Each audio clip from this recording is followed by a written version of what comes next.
So I don't want to talk about Rain of Fire too much, because we're gonna talk about it on Movie Dumpster soon.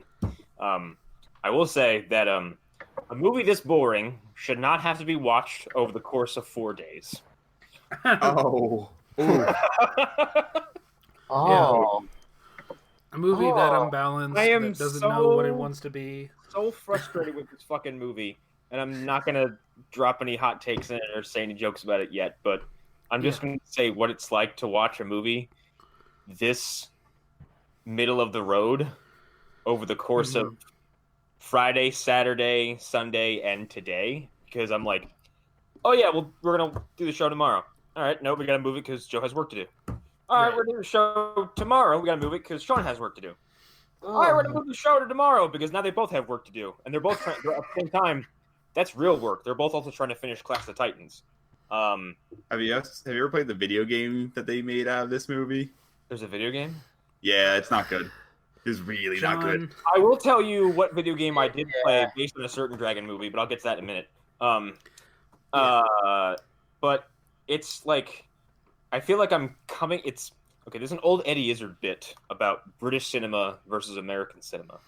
And he said, American cinema is like a man rolling down the street on a motorcycle, slamming babies' heads on the spikes. Yeah. And British cinema is you open a door and someone says, "Oh, Sebastian, it's you." "Yes, it's me. What are you doing?" "I'm just arranging matches." "What is it?" "Nothing. I'd better leave." And that's it. Congrats, you've described the Downton Abbey movie. Yeah, basically. Hell, you described the damn show by that point. Every time I jump back into this movie, I feel like I just walked in on someone and having a really fucking boring conversation. I was like, I don't remember where I fucking was or why this is important. And then Matthew McConaughey shows up. I'm like, oh, this just fucking took a turn into stupid. Well, okay, and you feel like it'd be more fun because there's dragons. He becomes like instantaneously frustrating, and everyone I've seen so far except Christian Bale is stupid, and his character's problem is ineffective. But off of that movie, I never played Rain of Fire. But you know what game I did play based off of a dragon movie? What? Dragonheart. Oh, that film. Oh god, there was a game. There was a game where you play as Bowen. Of course you do. How did I remember his fucking name? How did you remember his name? I remember all I remember about that movie is Sean Connery as a dragon. I remember his name, and I remember Prince Ian's name. Neither of them were real people, just to put that out there. I think that's the only time anyone remembered anything Dennis Quaid ever did. Wait, real quick. Was that sarcasm? Neither of them were real people. I didn't think so. That film is silly enough to say when it actually takes place, and I did not like that. You mean like we watched Bleeders and they said the King of Denmark in the first few minutes? I'm like, I don't think Denmark's ever had a king. No. Don't you know? It has had a king, but yeah. Anyway, it's complicated. It's very complicated. I do not know the monarchy. Because I think Joe looked up when Bleeders took place, and they're like, the King of Denmark, and he's like, no, there was no King of Denmark at that time. Yeah. But the Dragonheart game. So yeah, the movie is like kind of fantastical and mostly family friendly, for generally speaking. The game has you walk right and swing a sword at random brigands and like crooks who all look like they walked out of a Robin Hood film. You swing a sword at them and they go, "Arr!" and they fall over, and a Mortal Kombat jet stream of blood fires out of their chest. All right, so what you literally just described sounds like if Mel Brooks made a Mortal Kombat movie. So I'm not gonna shit down the developers' throats. No, but I will. You're going to? No, because if you watch the movie Dragonheart, not a lot happens. Yeah, you're right. I can't remember the name of. Yeah, kind of right. I mean, I only care because Sean Connery's a dragon. It's basically not a heist film. Make up for our lack of activity. Yeah, I'm trying to think what the word is. It's not a whodunit. it's a you got tricked film for most of the movie. Like the first half of it is like, this dragon is here and I'm going to kill it and you're going to give me money, and then the dragon's not actually dead. It's like a con movie for a yes, bit. that's what it is. Yeah. Connor's like faking his death over and over again. And I'm like, I in found 1995, how do you make a game out of that? Here we go. I found an image. And it's not quite as high as I remember, but still, this level of blood shouldn't exist for this family film. Look at it. It looks like a broken pipe. I will say this that actually looks better than what I expected.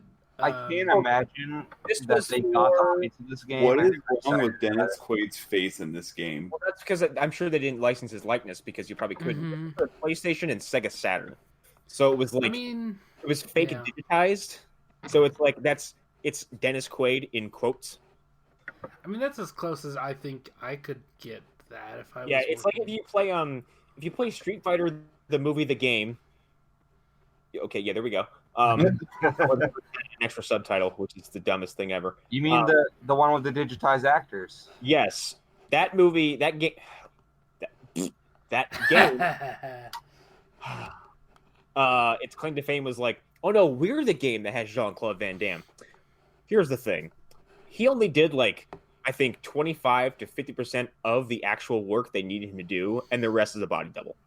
Right. Yeah. Because he was on too much cocaine at the time. Yeah, because when I play a Street Fighter game, I am absolutely in it to play as a man from Brussels. Yeah. Who's playing the American colonel named Guile? He's supposed to be Guile, which is like, all of this checks out. All of it makes sense. I just want to backtrack just for a second. The first movie you said, Rain of Fire, the only episode of Monster Mash that we didn't do. We just canceled it midway through. So yeah. You guys are, well, I mean, we bailed on two movies. Both were my selections. First one was Axum, which was a slasher movie I found out through Cosmonaut. And while it might be a delight to watch by yourself or with a group of friends, and then go, man, wasn't that awful? And then just walk away. But to talk about for 2 hours, no. I'm not talking about a movie that has spelling errors in its opening text crawl. It's not happening.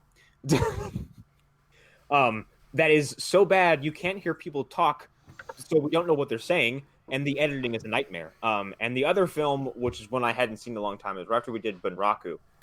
It's a movie called Franklin with Josh Hartnett, Eva Green, the guy who plays the King of Rohan, whose name I forget.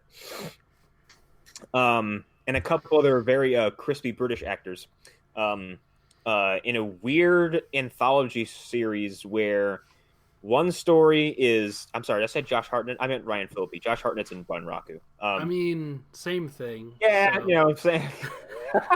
They're essentially the same movie if you think about it. Yeah, well, I picked Franklin because it kind of because Bunraku was like, I've seen other movies like this that were very high action, high style.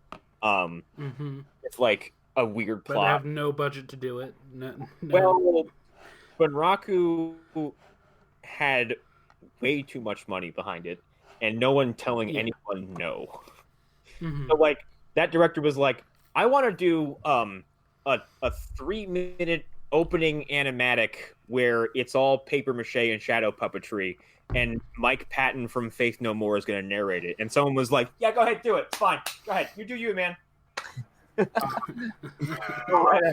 And then every transition is an animated transition, which features the camera pulling up from one section of the city that's designed to look like paper mache and, like, you know, practical effects, and then in real time fly over the whole city and drop down into another section. That happens like 6 times. The poor editing room must have been just like full of cigarette smoke and like spilled coffee cups everywhere.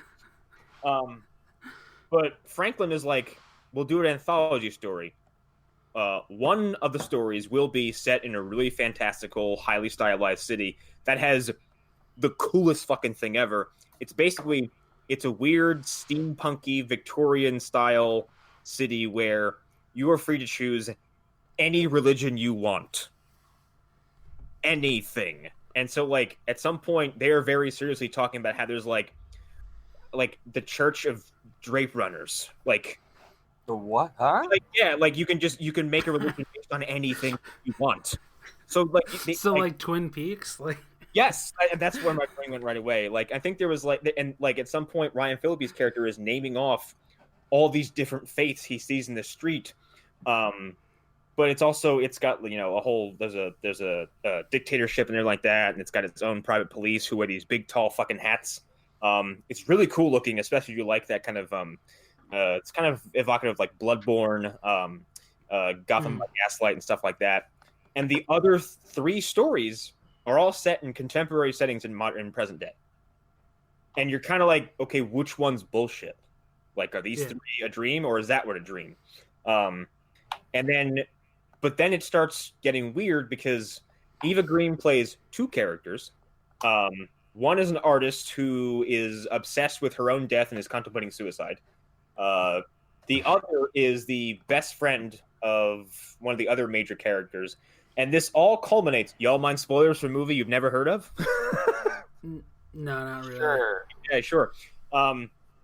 It's called Franklin because all these stories culminate on this street called Franklin with an apartment building where Ryan Phillippe's character is not in the Victorian era city. He's a shell-shocked war veteran with a sniper rifle who kidnaps Eva Green's character because he thinks she's a girl the dictator kidnapped. And he thinks his father is the evil dictator who is played by the King Rohan, who is in the city looking for his son, who was outside of a cafe with the other character I mentioned, who's best friends with Eva Green. And then that guy discovers that Eva Green's not real because that's the imaginary friend he came up with when he was a kid. And as soon as he realizes it, she disappeared violently. Yes. And then Ryan Phillippe fires his sniper rifle, misses his dad, hits this guy in the arm. Eva Green escapes, and I think Ryan Phillippe blows himself up. And then the guy who had the imaginary friend disappear sees other Eva Green and sees she looks just like him, and they have a connection, and the movie ends.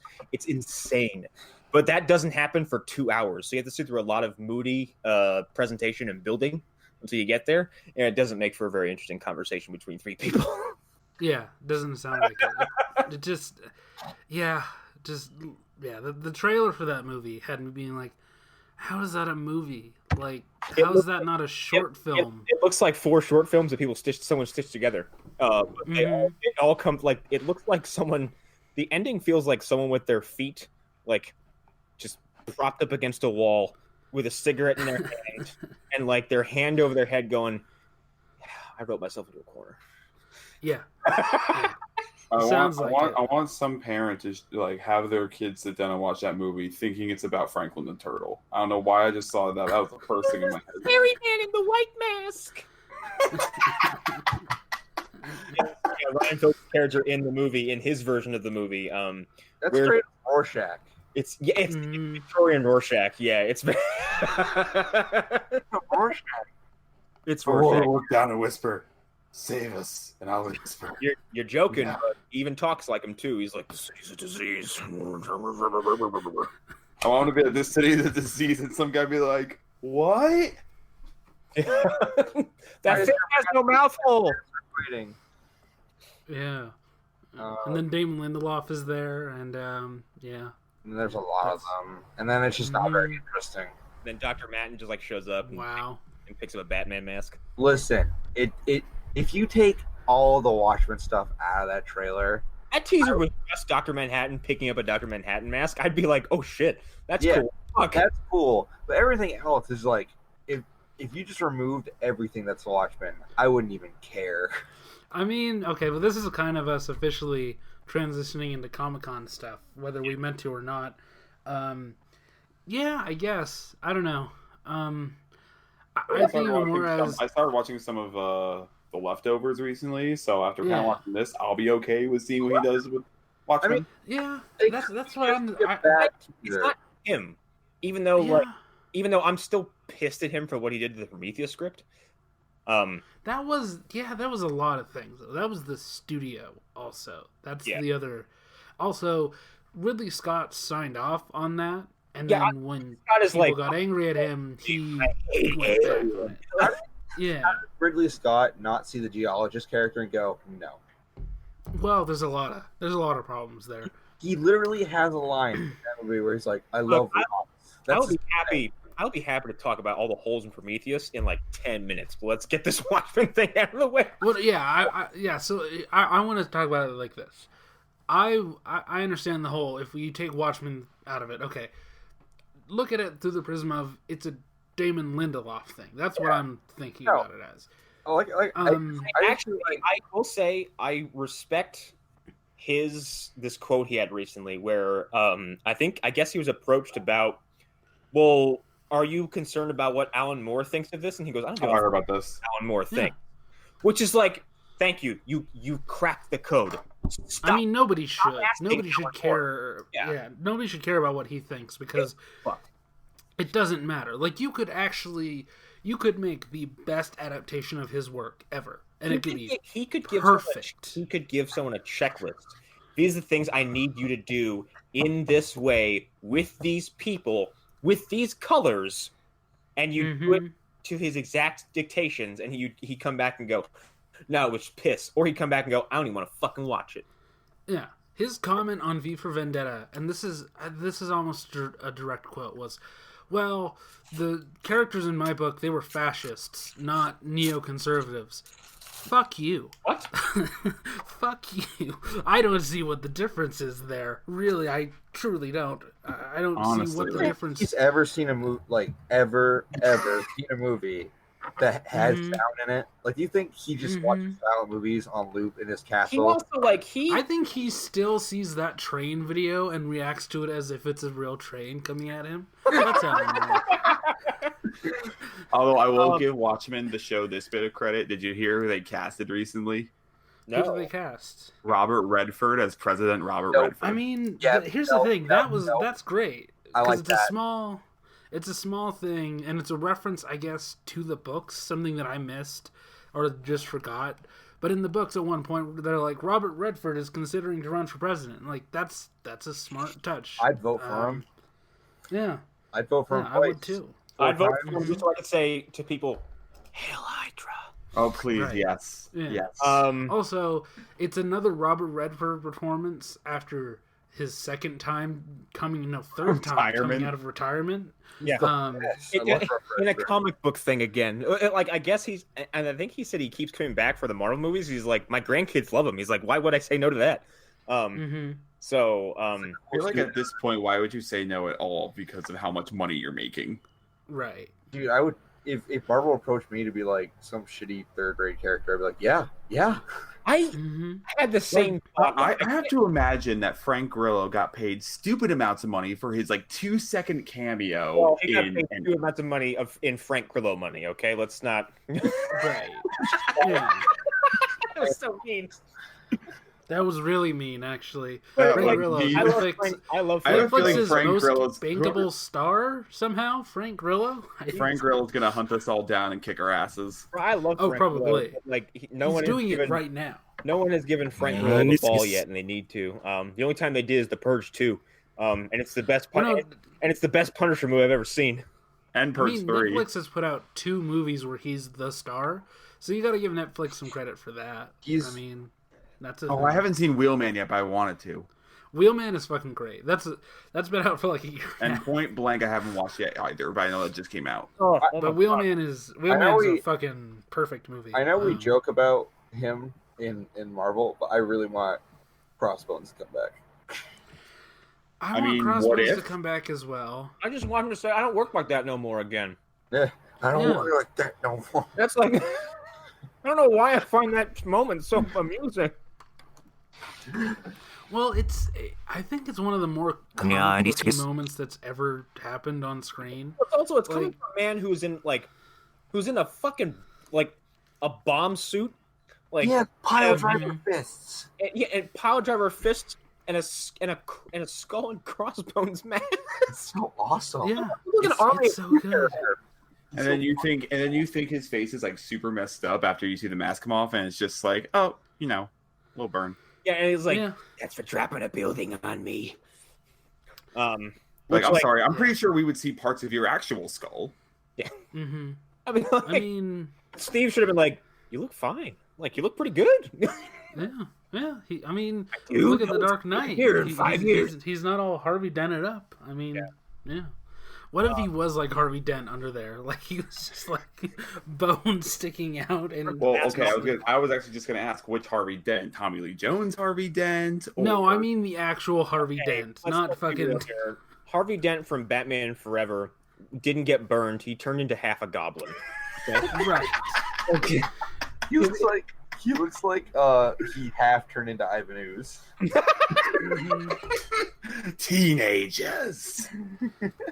Have you ever heard the story from Jim Carrey about him discovering Jones hates him? Yes. I guess like, yeah.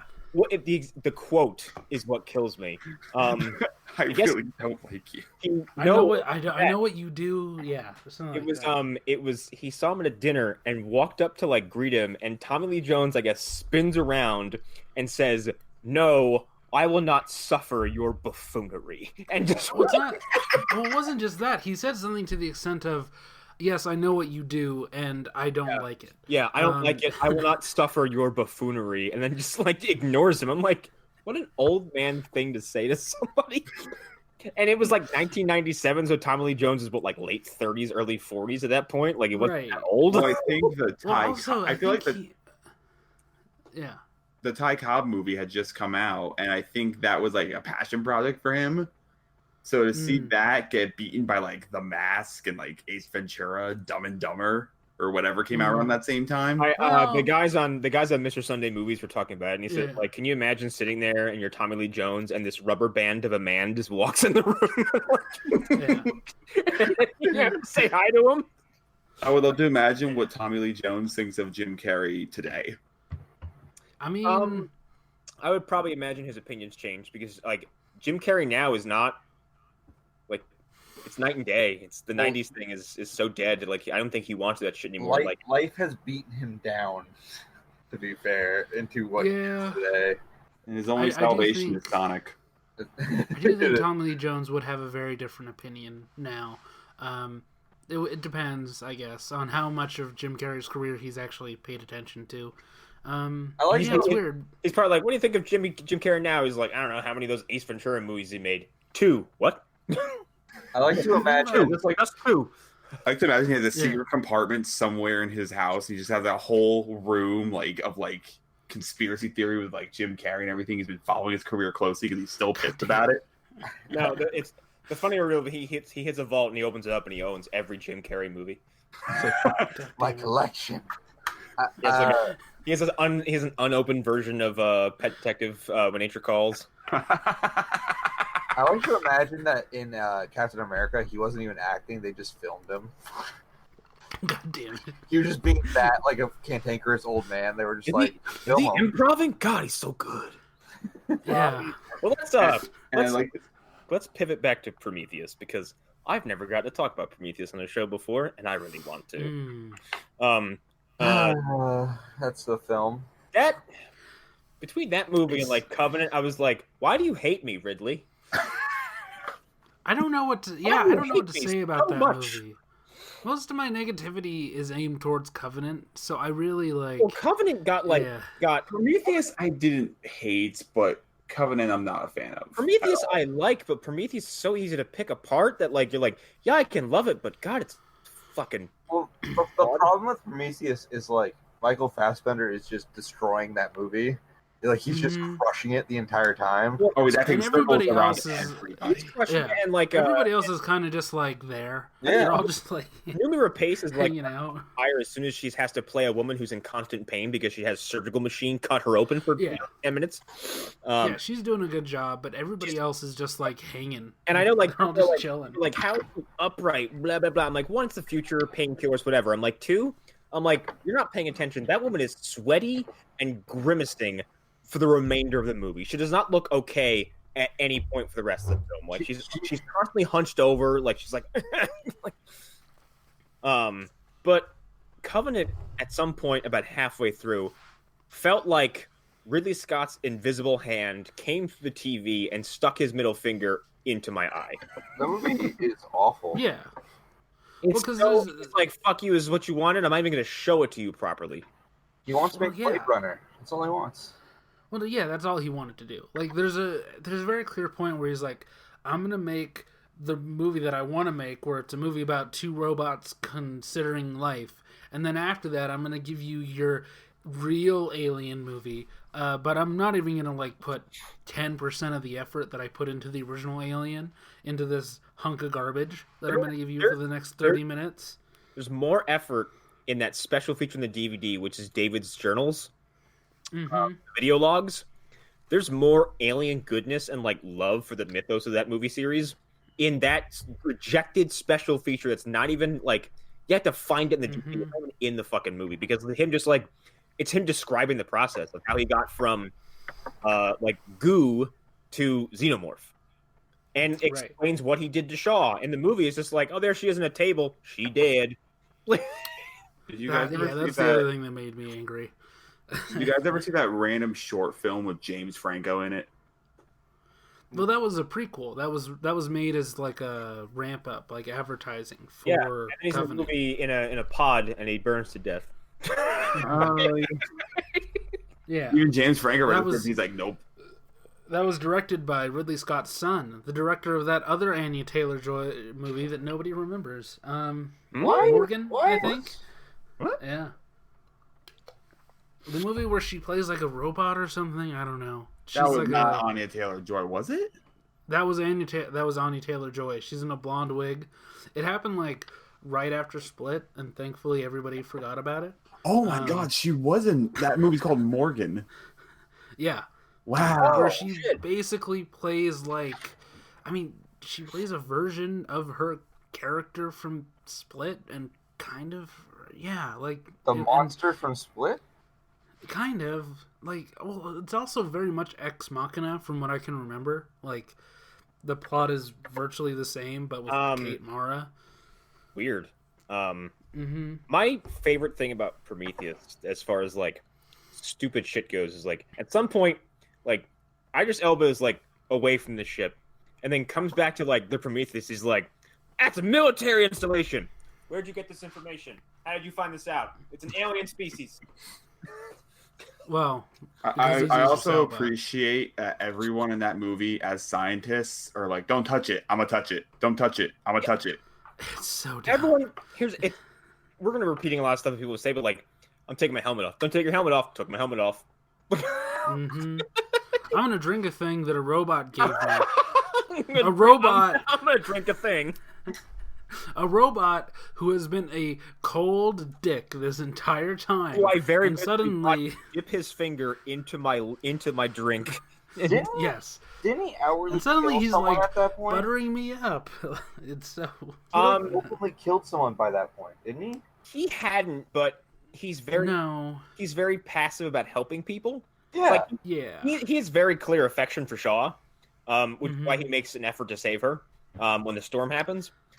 Even if she's like, even they're like, "Hey, don't go out in that." What the fuck kind of storm was it? It was shit. It was like a electric It was storm or an something. electric storm with like shards of silicone flying through the air, and she's like, "Gotta go Yeah. outside." I went outside. I'm just super happy the guy he killed off, that boyfriend of Numi Rapace. I'm so glad he just went on to do Upgrade. Oh, you mean I'm glad that he did other things. You mean not Tom Hardy? Yeah.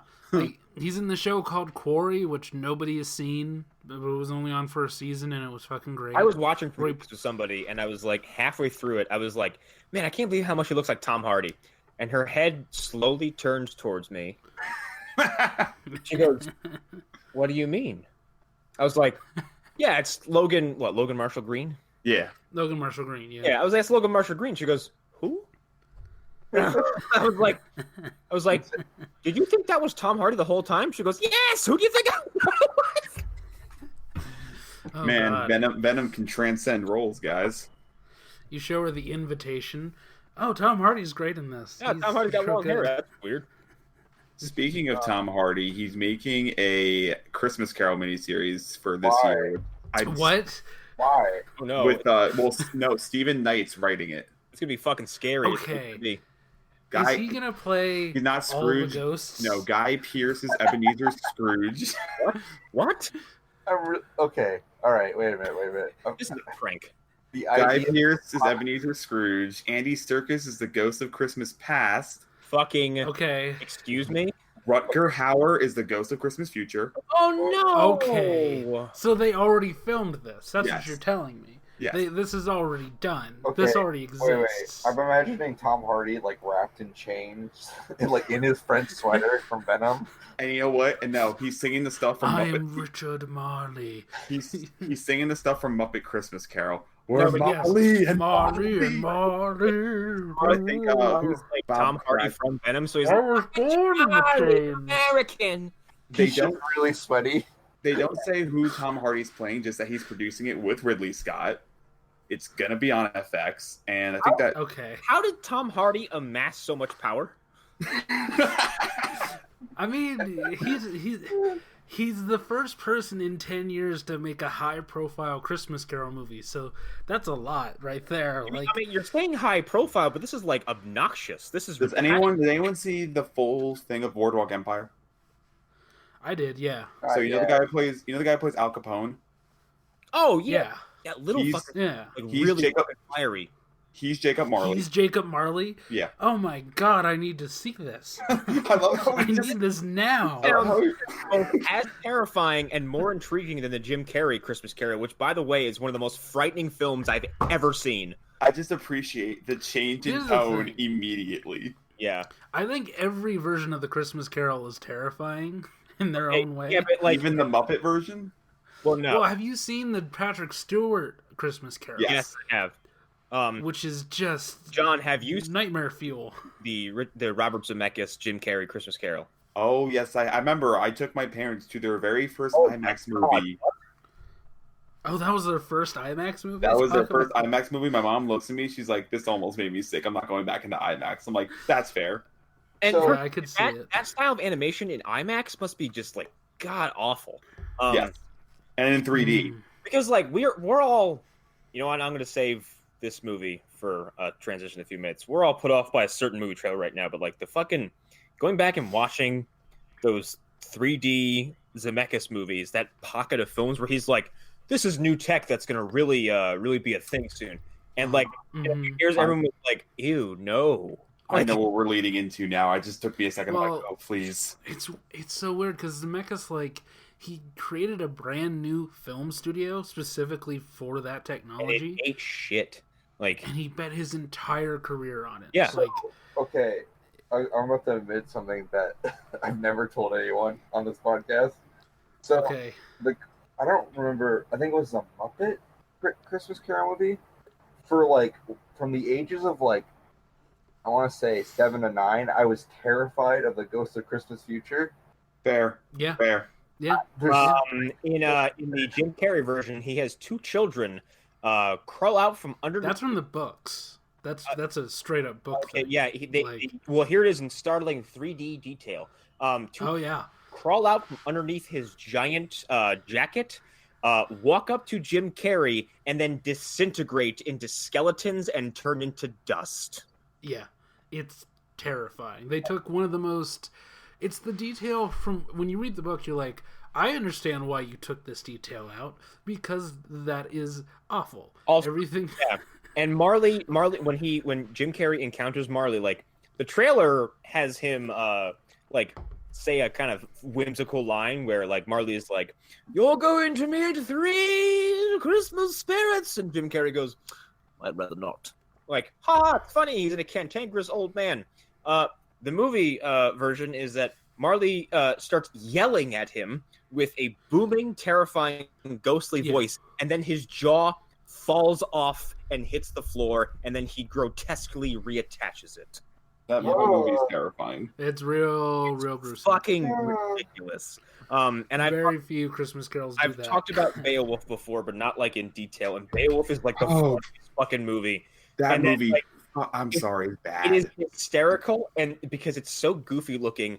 But then if you watch the director's cut, you're like, this is so funny and goofy, and Beowulf is doing gymnastics in the chandelier naked, and Grendel just popped that guy's head like a pin, legs off. Yeah. Yeah, like that movie's weird. It's and Also, I'm looking at the rest of this cast in this new Christmas Carol. I mean, did anyone see the last season of Doctor Who, the latest season? I am so behind. It was not even funny. The first. Who are you thinking of? I'm thinking of the first season with Jodie Whittaker.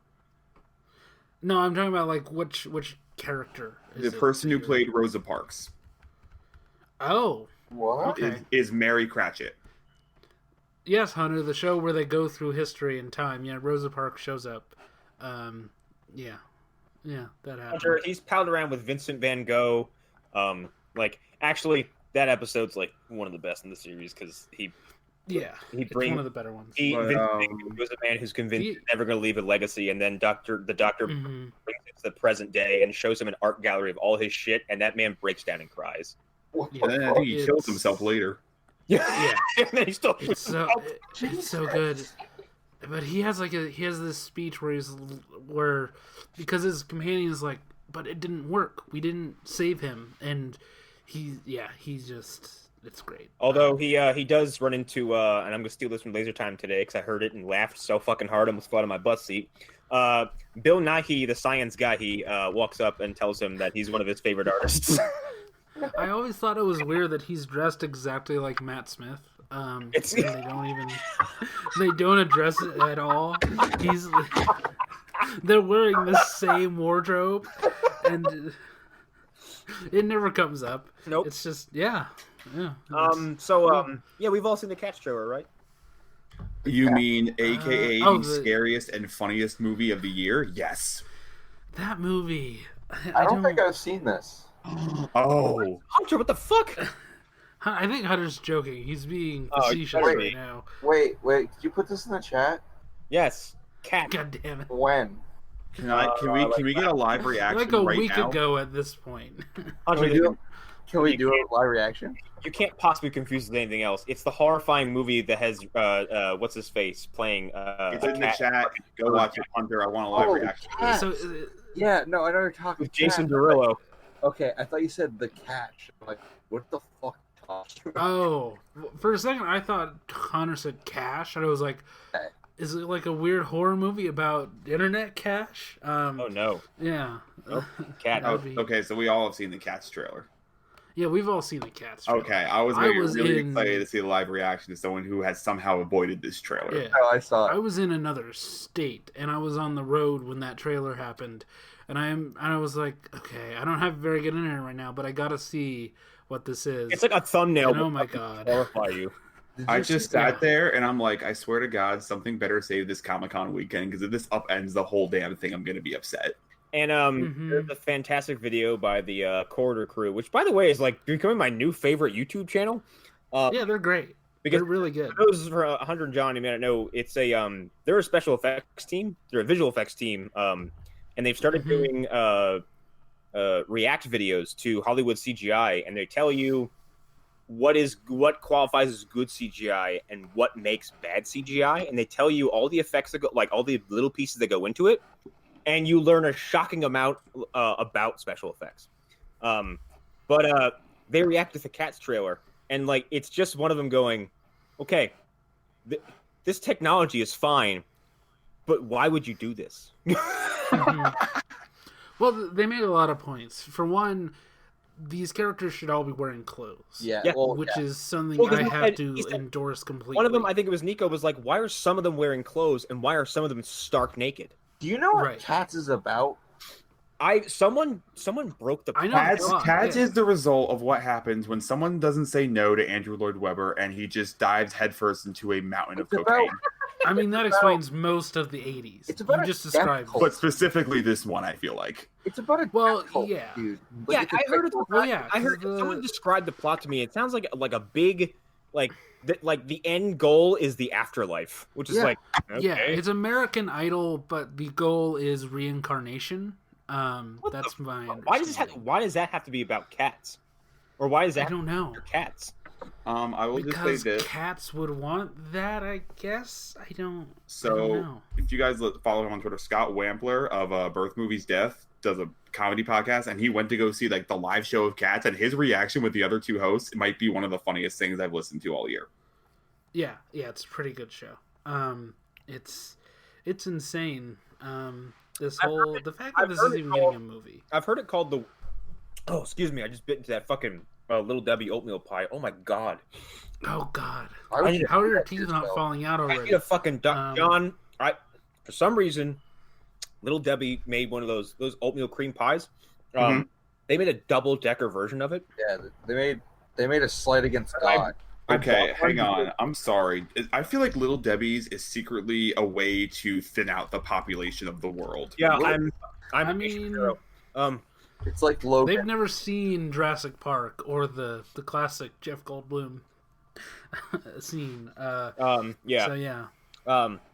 I've heard Cats referred to as the worst musical of all time by people who love musicals. It's bad. Yeah. I have a friend who's a theater person, and he's just like, "What the fuck is this?"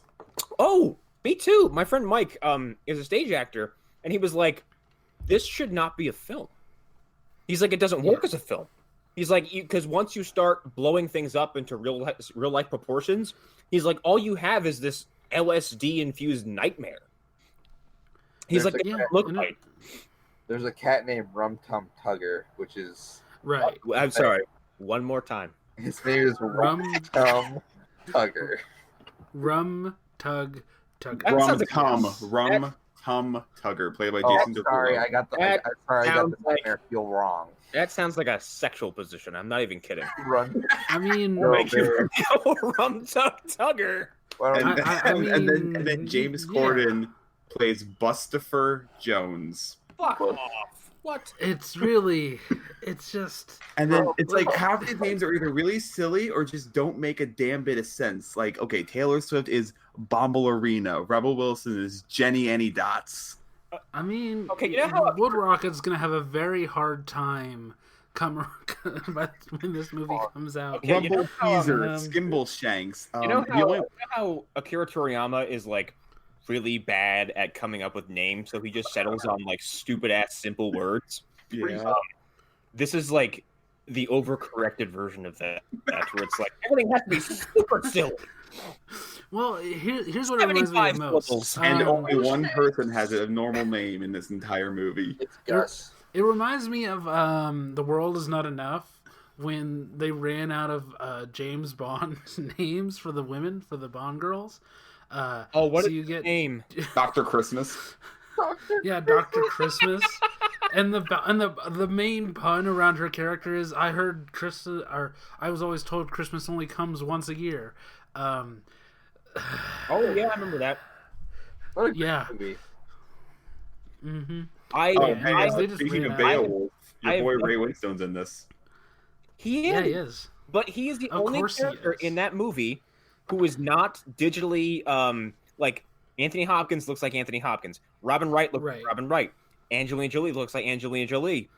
Jason Winston is a shredded, fucking warrior. Ray Winstone.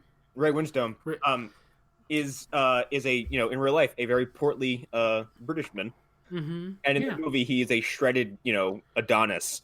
I'm like, He's got some size to him. He's Yeah. the guy from The Departed who's like, fucking, you don't beat up that guy without coming to me first. yeah, He's that dude. it's just weird when you but- look at like yeah. everyone, like especially when you watch the behind the scenes, the featurettes. It's like, oh look, I recognize all those people. Who's the fuck that guy? Like, what is he doing? Yeah. Rum Tum Tugger. Well, it's very clear that originally that had to be Russell Crowe. Hold on, right? hold on. I found a better one. I'm sorry to interrupt, but there's a character. Judi Dench's character's name is Old Deuteronomy. Yeah. Wait, Yeah. one more time. Old Deuteronomy. That sounds like a fucking medical procedure. Connor, I think we might have found a future movie dumpster movie for you. I hate seeing movies that come out and I go, I'm gonna have to watch that in 5 years. Mm-hmm. And I feel, and also Steven Spielberg, why do you still have the rights to this? What? He's producing it, executive producing. I mean, that doesn't mean much. He puts his name on a lot of shit. No, but they were trying to do an animated movie of this in the 90s. There was an animation company. Okay, Here's That- the thing, though. That would make sense. That would make that sense. would. okay, let's go back to this real quick because, like, if you're gonna, the behind the scenes of this is like they made a big deal out of not putting performance capture suits on people. So they just did like they had these people just kind of sing and dance and they capture the movement. But then some people have the eye tracking, like the headpieces on. But then you watch this fucking trailer and you're like, that is a human face that you carved out of like fucking John Travolta from Face Off, and you slapped it onto a horrifying cat body. But it's not even a cat body, Right. It's a fucking human body with hair. Just do actual cats dancing. Yes. I don't care. Then here's the thing: they're not even called look cats. Weird, but like I get it. The cats and dogs movies are not good movies. They were very bad, actually. They look like cats and dogs. But the VFX in those movies, they are pretty good for when they came out. And they don't look disturbing and unnerving. Like actual dogs and cats. And when you watch a movie like American Tail, and you're like, oh, it's a society full of mice, and like they act like people, and they have small boats, and like they have an entire infrastructure, but it exists well beneath our eyes, and they are still mice. They love cheese. They want to come to America because they think the streets are paved in it. And they're still proportioned like mice. Yes, that's the other exactly. thing. They still act like mice despite the fact that they're behaving like people. This is like they're cats, but they are bipedal, but they run as if to mimic a cat, but it's still a person. And like, why do some have clothes? Also, they're called the Jellicles. Is Judi Dench's character wearing clothes, or is that her skin? Like, what the fuck? Yeah, it's a lot. Okay, I don't want to just talk about cats because there are other good things that I kind of want to talk about. Yeah, like some motherfuckers always trying to ice skate uphill. Oh yeah. Well, I really need for Disney to pull a miracle out of their ass and bring back Luke Cage, just so it's Mike Coulter, right? Right. Yes. Yeah. Mike Coulter can go on screen and just point at Mahershala Ali and go like, "You, I know you from somewhere," and he's like, "Nope." Yeah. Sunglasses on and walks away.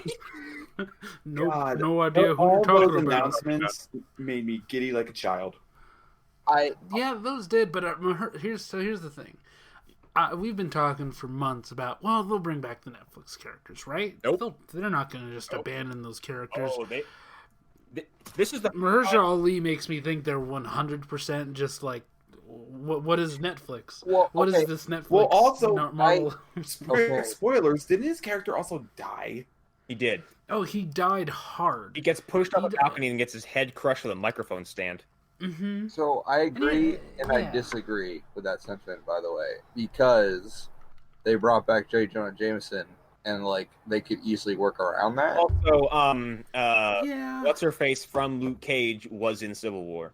Yeah, But it's different. She's in one scene, Yeah. and most people don't remember. Mm. This is a character who was like the secondary lead in the first season of Luke Cage, on promotional basically. posters. Yeah, he's on all of them. He was one of the main promotional figures. One of the major promotional images is him standing in front of the Notorious B.I.G. paint. Mm-hmm.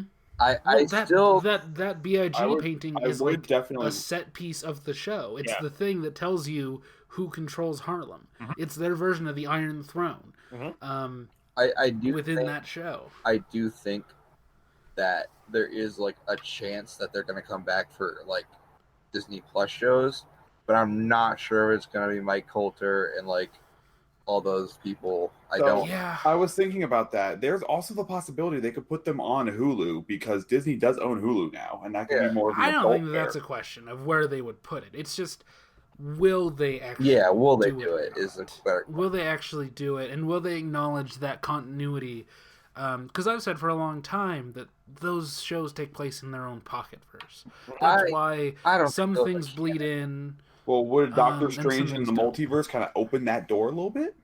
I mean, it might, but still, like, I think it's too complicated to have them sort of show up in that Doctor Strange movie in that way. It's much smarter to just say, these are the Defenders now, these are the actors playing them now, and this is how they're different Slightly. just through I could definitely just through see showing them. I could definitely see Blade showing up in Doctor Strange. Yeah. Yeah, I can see that. Doctor Strange seems to me like more of an introduction to sort of other weirder concepts. So I don't see them doing like real world stuff. Slightly off topic, but kind of on topic. I read the worst article in the world the other day. Was it from Screen Rant? Oh no, but it was on par. The worst. So Cosmic book news? What? it tried to connect Doctor Strange 2 to bringing back all the Spider-Men. Ooh, wow. Oh, this is like Ben, Oh, this is yeah. like Ben Affleck is Deathstroke. I love these kind of I saw this. Yeah, it was like how can we bring back the Andrew Garfield Spider-Man? Yeah. And the Do we Tobey really Maguire want to Spider-Man? though? Okay, here's the thing. No. The rest of the internet already figured out how to do this. It's called Into the Spider-Verse Part 2. Okay? Yeah. Right. Problem solved. Where you can have animated Tom Holland show up easily. Yep. There's no reason And not you to. have all of and them. you out loud wonders why he looks so weird. Yeah. Speaking of that idea though, I want to pivot into Crisis because the rumor mill for this shit is bonkers. I am Yeah, it is. so excited of Because all the The this rumors. is stuff like- that they reported is bonkers. But the stuff that's not confirmed. Brandon Routh is thing, insane. I guess, opened the floodgate for like either rampant speculation or stuff that has some ground. Or Because just outright confirmation with that. I guess there's going to be a sequence where Barry is running through the multiverse. Now, either Barry's running through the multiverse, and they're going to explicitly show the DCEU as another universe. Yeah. Mhm. Or someone from that universe is showing up on screen. Ben Affleck. I think that first one it's like, it might as well just be like a thing. Like, that's going to happen. It'll be like when Barry went to Earth 2 Yeah. and we saw those bubbles. I want it to be. We'll see a bubble that is like fucking, what's his face? Ezra Miller doing his Justice League stuff. And you know what's going to be funny? The rest of the season's going to have really shoddy everything because most of that budget is going towards that one moment. I want. I mean, yeah. I want Grant Gustin to it's gonna be Grant Gustin running by Ben Affleck, having that picture of him having the cigarette, and he looks like fucking haggard. It's just him running by. Yes. No, it's Grant Gustin running by Ezra Miller when he's going like, "It's Lois Lane!" Yeah, probably. Or it's just Grant Gustin runs by just the video of Stat Affleck. Also, Tom Cavanaugh's playing Pariah. Yes, who is the guy who Yeah. puts the fucking anti-monitor in. And Anti-Monitor is also played by Monitor. Just that was announced too. But they're apparently Yeah. scaling him up to the point where he's going to be cosmically sized. Yeah. So like Galactus. Yes, Mhm. it's their way of getting around the fact of building a giant fucking CGI robot with big frightening teeth. though. Right. Man, I think they'll still do the traditional shot at some point. Like, it'll We'll be get a single shot of 10 seconds. yeah. He'll probably Yeah. show up in that and then either have it destroyed or it'll be like a transportation suit. Right. Because they always Yeah, find a or way- he'll just like they find change. this show, Yeah. despite their budgetary limitations and obvious handcuffs from executives at Warner Brothers who have no idea what they're doing, still managed to get away with a lot of comic booky shit. yeah, like Mhm. Yeah. we ragged on Vigilante for a while, but like that's pretty much just his cost. Yeah. We've always said like it's the fact that they don't have much of a choice but to go to this barrel of like misfit toys and unused characters and go, what Like can we do and how D-list. do we repurpose them? Yeah, but I kind of like, as much as I'm down on the CW shows, I kind of like that. Oh, I love it too Mhm. because they got to build their own Justice League. Yeah, With the White Canary and giving her an entirely different identity. yeah, it's sick. I like it. And she's getting yeah. superpowers apparently this season. Oh, she needed those.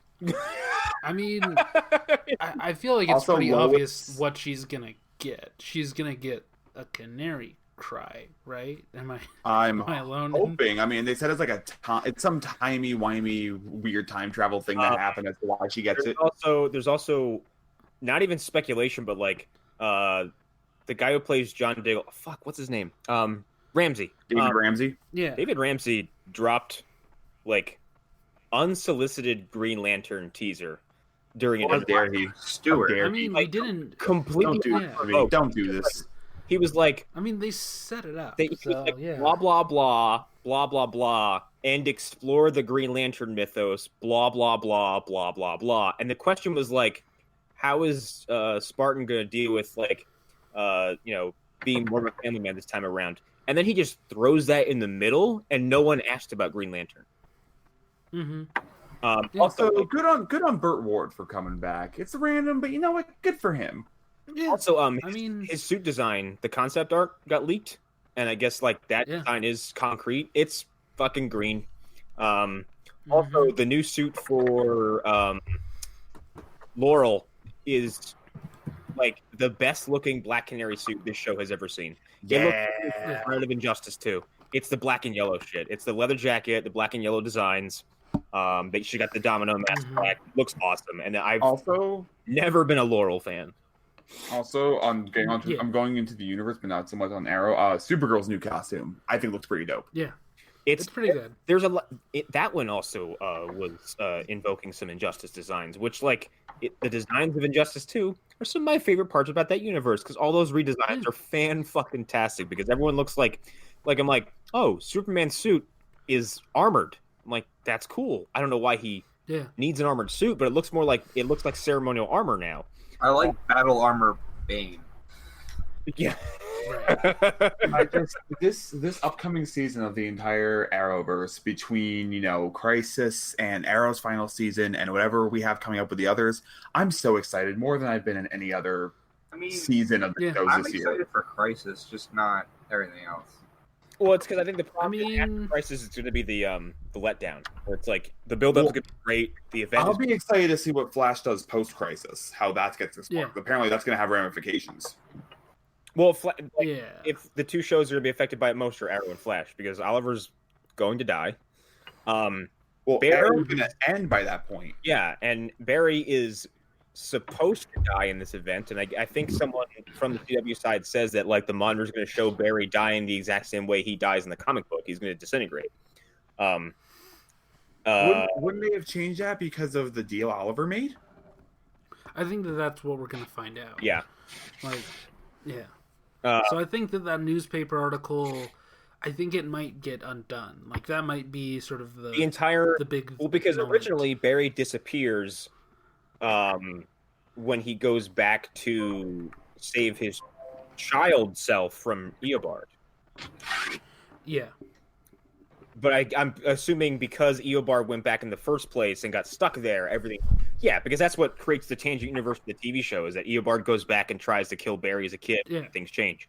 That house also, right at the end, he's going to see Felicity. Or I'm saying right now, Oliver will die, and they'll probably do something where they'll have Emily Bett Rickards come back for a moment in the finale or whatever. Yeah. Yeah. Yeah, probably. Wait, what was that, Hunter? Wait, I forgot what I said. Something about that house. Sorry. Something. What was it? It was fuck. No. Are you talking about how many different berries there are in that fucking house, and then his mother gets killed? It's so fucking crowded. Yeah. How is there any room in that house? I've often there is. I hate Big Bang Theory, but someone took an out of context shot. Oh my god, I'm being attacked.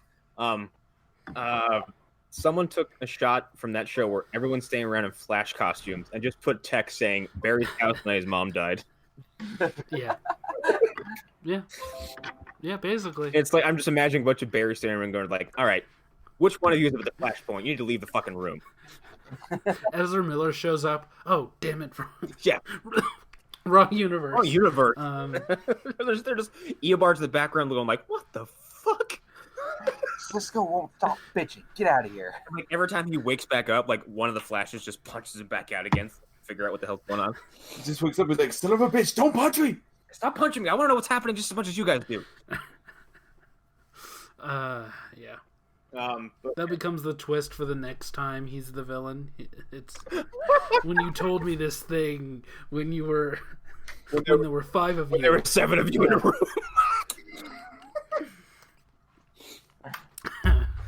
Don't you remember? No, that hasn't happened to me yet. Oh yeah, that's right. Speaking of Eobard and Tom Cavanaugh, did you hear about what his Wells is supposed to be this season? No. the word sensual was tossed around. What? Apparently, it's supposed to be like a Oh, okay. swashbuckler. Are we getting? Oh, I thought we were getting McConaughey Wells. I Are we think gonna we are, get but like, Pirate Wells? I think we might get like Dirk Pitt, McConaughey, Wells. Okay. Here's the The thing. thing with the McConaughey Wells, I want to talk about real fast because Yeah. I feel like the universe was well aware of like this gag, especially from this show, because like there was a rumor a few years ago that McConaughey was going to play Eobard in the movie, right? Yeah. He probably got offered it. He said many times he was offered multiple scripts from Marvel and DC, and he just never liked the script that he got.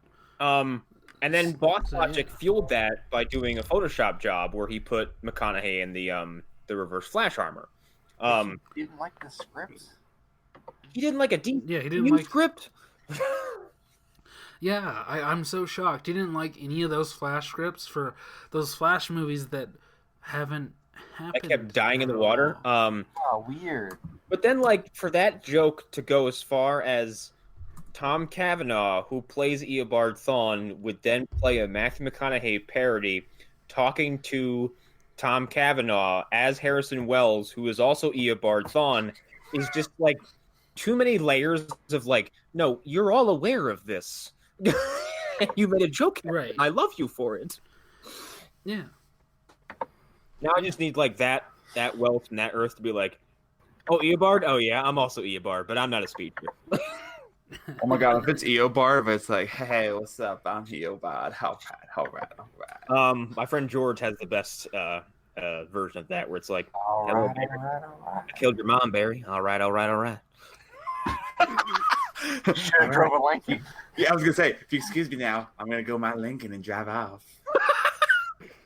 Is that Osiris? Yeah. Wait, but couldn't you run? Yeah, but I like driving Lincolns. Ain't nothing better than driving a Lincoln. Or running behind him. I almost love driving Lincolns as much as like killing your mom. 2 cheeseburgers for $3. Yeah. Listen, that's why I love. That's why I love. For $3. That's why I love being So a good. speedster. I stay the same age. Anyways, So do they. It's one of my favorite. Speaking of the Flash, this is really just a rumor, but Andy Muschietti might be doing the Flash movie. I There's will nothing believe to this movie There's- when my eyes see it on a screen. Based on Here's the thing. I agree with reaction that. during a Kevin Smith interview, apparently. Yeah, so Kevin Smith was interviewing him about it too, and he said all kinds of things about it too that only made me like far more excited because I need that 165 movie. minutes. I need that 2 almost 3 hour movie in my veins. 65 minutes. 165 minutes. For what? It's It too. It's for Oh it, shit! for Yeah, I it heard about part that. It's 2. fucking long. It's almost 3 hours. What the Um, Fuck. Give me that shit Mhm. now. And there was an Hang earlier on. cut that was 3 hours. Hang on, before we get to So- the Flash thing, like, actually, no, get that out of the way first, because I want to transition to what that means for horror films. Basically, he's been rumored a lot, Yeah. and people asked him questions about it, and he's sort of been like hush hush, and then Kevin Smith brings it up like at the very end of an interview, and Andy Muschietti immediately like straightens up, and he's like, I can't say anything about that, or what, he's like, he like immediately goes back into like an it spiel, and then he's like, I can't say anything, I can't even tell you that there have been conversations. There will be another time to talk about the Flash. Whoa. That's what he said. What? Which means that, to me, that says we've definitely had a To conversation. me, that means you about got a it. verbal agreement. Right. Either to do it or to even look more into doing it sometime after it. Too. That means talks were had. Mhm. Because if talks weren't had, and there weren't some kind of like, this is just speculation, but it still makes sense to me. Like, if there weren't some kind of ground made, you wouldn't say now is not the time to talk about it. Because if no progress was made, no deal was made, and there was no like, and if you left the room with like, well, nothing came out of that, there'd be no reason to not talk about it. Right. But at the same time, it's like I wouldn't be surprised because he made a horror movie on a $35 million budget to the tune of a $700 million box office. Oh yeah, and he's making a sequel, which even if it like fails, like if it's not as big of a success as you might imagine it being the follow up to that movie, it's still gonna make a lot of money for a horror movie released in September. That's almost 3 hours. Yeah. So And it's coming out the first I mean, weekend of September, which is like, a dead zone. Yeah, it's here's the thing, like Hollywood dead zones are starting to go extinct because like Deadpool, In Black January. Panther, yeah, like Deadpool, Black Panther, and what was the other thing that came out in February, like last year or like this year? Kingsman was one. Kingsman came out one of the Februarys. Yeah. Yeah. Like there's like Deadpool's an anomaly. Black Panther is a phenomenon. And like Kingsman was and all the 50 Shades movies came out in February also. Wow. But still, they all made a lot of money. Last despite and the fact Split that came out in January. Yeah. Like to me, theatrical horror, mainstream theatrical horror, has been dead since the mid-90s. It's been effectively dead because you don't get. Occasionally, it comes back to life for like a second. You get a Conjuring or two, and those movies are roughly 2 hours, and like they take their. When you say Main Street, you mean budgets above like $20 million? Yeah. No, just something that my mom has heard about. Like something that she hasn't seen it, but she knows it exists. Okay, like, I was gonna say like my mom doesn't know that Mandy exists. She has no idea Mandy's a film. Yeah, because like she knows that the Conjuring movies. Yeah, exist. and like the Conjuring is pure horror with a budget, with stars that had critical success and financial success. That didn't have a moment of tongue-in-cheek bullshit or bad meta comedy or jokes that feel 10 years too late or just completely inappropriate. And then like I think I can name like 5 horror films that either had great critical success, made a shit ton of money, or were actually good in the last like decade. And like I wouldn't like Us and Get Out, like yeah, they're horror, but they're also like social commentary and you're talking about pure straight up horror. And they're more thrillers than horror films. Like Us is like the more wacky of the two of them. But those are smaller movies. Yes. Yeah. Like Us and Get Out don't have like big like ridiculous, fictional entities coming to life. Like The Conjuring 2 has the Crooked Man, and he's fucking terrifying. And even smaller movies like Paranormal Activity, that was a runaway hit. Nobody saw that coming. Yeah, that became a thing. I think Sinister is an underrated horror success in terms of just making a fucking scary film that is unflinchingly terrifying. And doesn't have a moment of levity in that fucking movie. That movie is mean-spirited from start to finish, and I think it really works really well. And then the sequel came along and pissed the whole bed away. God, that movie's. I'm also happy Cabin in the Woods is getting more love it deserves. What was that? Cabin in the Woods. Well, that's a horror comedy. Okay, we're talking straight up horror. Horror comedy. Also, that movie was abused to such a degree before it ever even came out. Like here's the thing, Trick or Treat is a movie that should have been released in theaters, and it wasn't. And it took like 5 fucking years to come out. Like by the time that movie came out, like Anna Paquin was like already aged up and like had done other things. And you can tell there's like little references in there. Oh, excuse me. That feel a little dated. But that made, who was that? Mike Daughtry? Which one? I think so. Flanagan? I think it was Flanagan. Yeah. That movie was made, and then I can't remember who had the rights to it, but they were like, yeah, this is nothing special.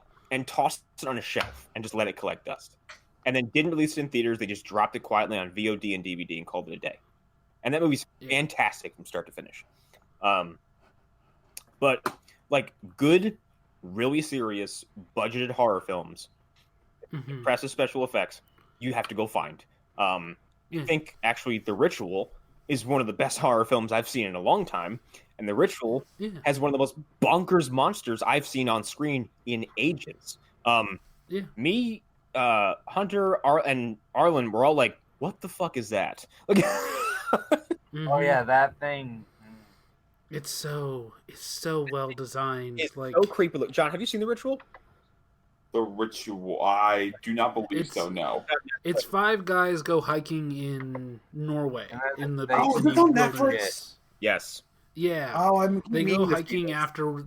Yeah, they go hiking after their friend meets an unfortunate end. And yeah, it's them sort of doing this hike in his memory because it was his idea, because it's their thing. Every year they get together and they go and do things. And They by the go way, have, I saw fun a time. teaser for this, and I read a synopsis, and nowhere do you get the idea that this thing is going to show up. No.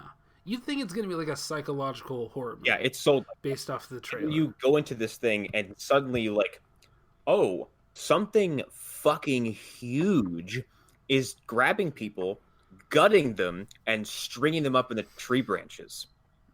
Mm-hmm. I don't know how to describe this thing to you because it's like, imagine a giant, like an elk body, with antlers made out of human arms. Yeah, it's like a forest god. It is, yeah. Basically. It's based on like I think a Norse novel I'm reading. Yeah, it's some ancient Norse thing. Because the thing with Norse and Nordic like religions is like you can just make something up, and if you do it right, nobody will like bat an eye because. Well, yeah, probably. Yeah. Somebody probably worshipped someone kind of like that. It's It has huge two, and yeah, go ahead. For its head, it has 2 bodies essentially. It's Mhm. like 2 human torsos that when they are filmed and framed right, looks like a deer head or an elk head. Yeah. Yeah. And so when it's raised, the arms look like a pair of antlers. It's fucking scary, and it can also change. It doesn't change shape, but it can make you think you're looking at a loved one instead of a giant 25-foot tall beast. It's fucked up. Yeah. Anyways, I think the point was like big scale movies, horror movies that are aimed towards a wider audience. Because there are big horror movies that come out, but they're very much aiming at the horror base. And like I have no respect yeah. for movies like Truth or Dare, for movies like, and this is a good dated reference. I remember being angry when Cry Wolf came out because I was incensed at the idea of a PG-13 slasher film. That it has never worked. I don't think I can name you a PG-13 slasher film I've seen that wasn't the most boring trite I've ever laid eyes on. Because a slasher film, by definition of the genre, is usually an over-the-top, extremely violent, typically campy thriller affair that has to rely on people getting off in awful ways to bring audiences up and then bring them down for a little bit and then bring them back up. And to me, I'm like, you took out the thing that's going to make people react to anything. No one gives a fuck about people dying off screen. I think and this is very much like a thing of, well, that was your very specific reaction, but I think Happy Death Day to You was very much a comedy. Yes, and I think that's probably the best example of that.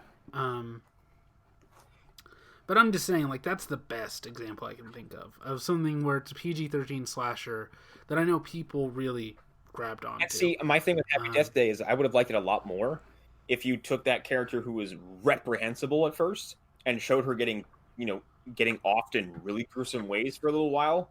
I thought it actually would have enhanced that movie because I do like it. I just wish I liked it a little more. Yeah, I see that. Because I think Tree is awful, and I think I'm like, watching this person eat shit for 15 minutes is really fantastic. I think you would actually like the second movie better because it goes way more off the rails. Well, I like the second movie had me because I was like, oh, she takes off her clothes and jumps out of a plane. Okay. Yeah. Okay. Well, it's also like that second movie does not care about like conventions and about like traditional storytelling. Like, it's a perfect movie dumpster movie where you're not there because you hate it, where you're there because it's just weird and like, why? How did this happen? How did someone let this get made? Mm-hmm. Yeah, like this get made? Who did this? And that's the thing with modern mainstream horror that is taken seriously, that should be aimed at big audiences, is that for some reason there are still these fossils in Hollywood and in the studio system that think that, oh, rated R doesn't make money. Well, I think that's can't do it. getting It doesn't happen. Are we talking in undone. terms of big budget or horror as a whole? Like big budget horror films. Oh, okay. Yeah. And Well, 'cause- that falls yeah. radar films in general, but like for some reason, horror PG-13 horror to me has to be done really fucking well, and half the time it's not. Like I just mentioned, Truth or Dare. I took one look at the Truth or Dare trailer and was like, "Go fuck yourselves." That looks like the worst thing. If they've usually got bad special effects, bad acting, people who can't act, no celebrities. No actors anyway, no real actors. No money shots, nothing. They're dry. It does have Tyler Posey, my boy. It also does have. It does also has. Oh shit. Violet Bean, Jesse Quick. Yeah, it does. Two of my favorite people. She left the Flash for a while to go do that. In a different show, I think. But PG-13 horror usually turns me off, and usually because I'm like, yeah, that was made to cut corners, save money, and not have any money shots, and I'm not all about it. But back to it, it was like, I don't give a fuck how you feel about this. It was so unapologetic, and that movie is like, yes, we will show a giant, awful monster biting into a child's head.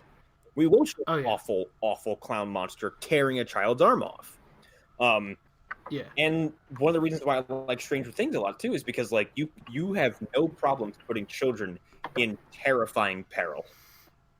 The difference in Stranger Things is they have a trump card in 11 who she can just blow shit up with her mind.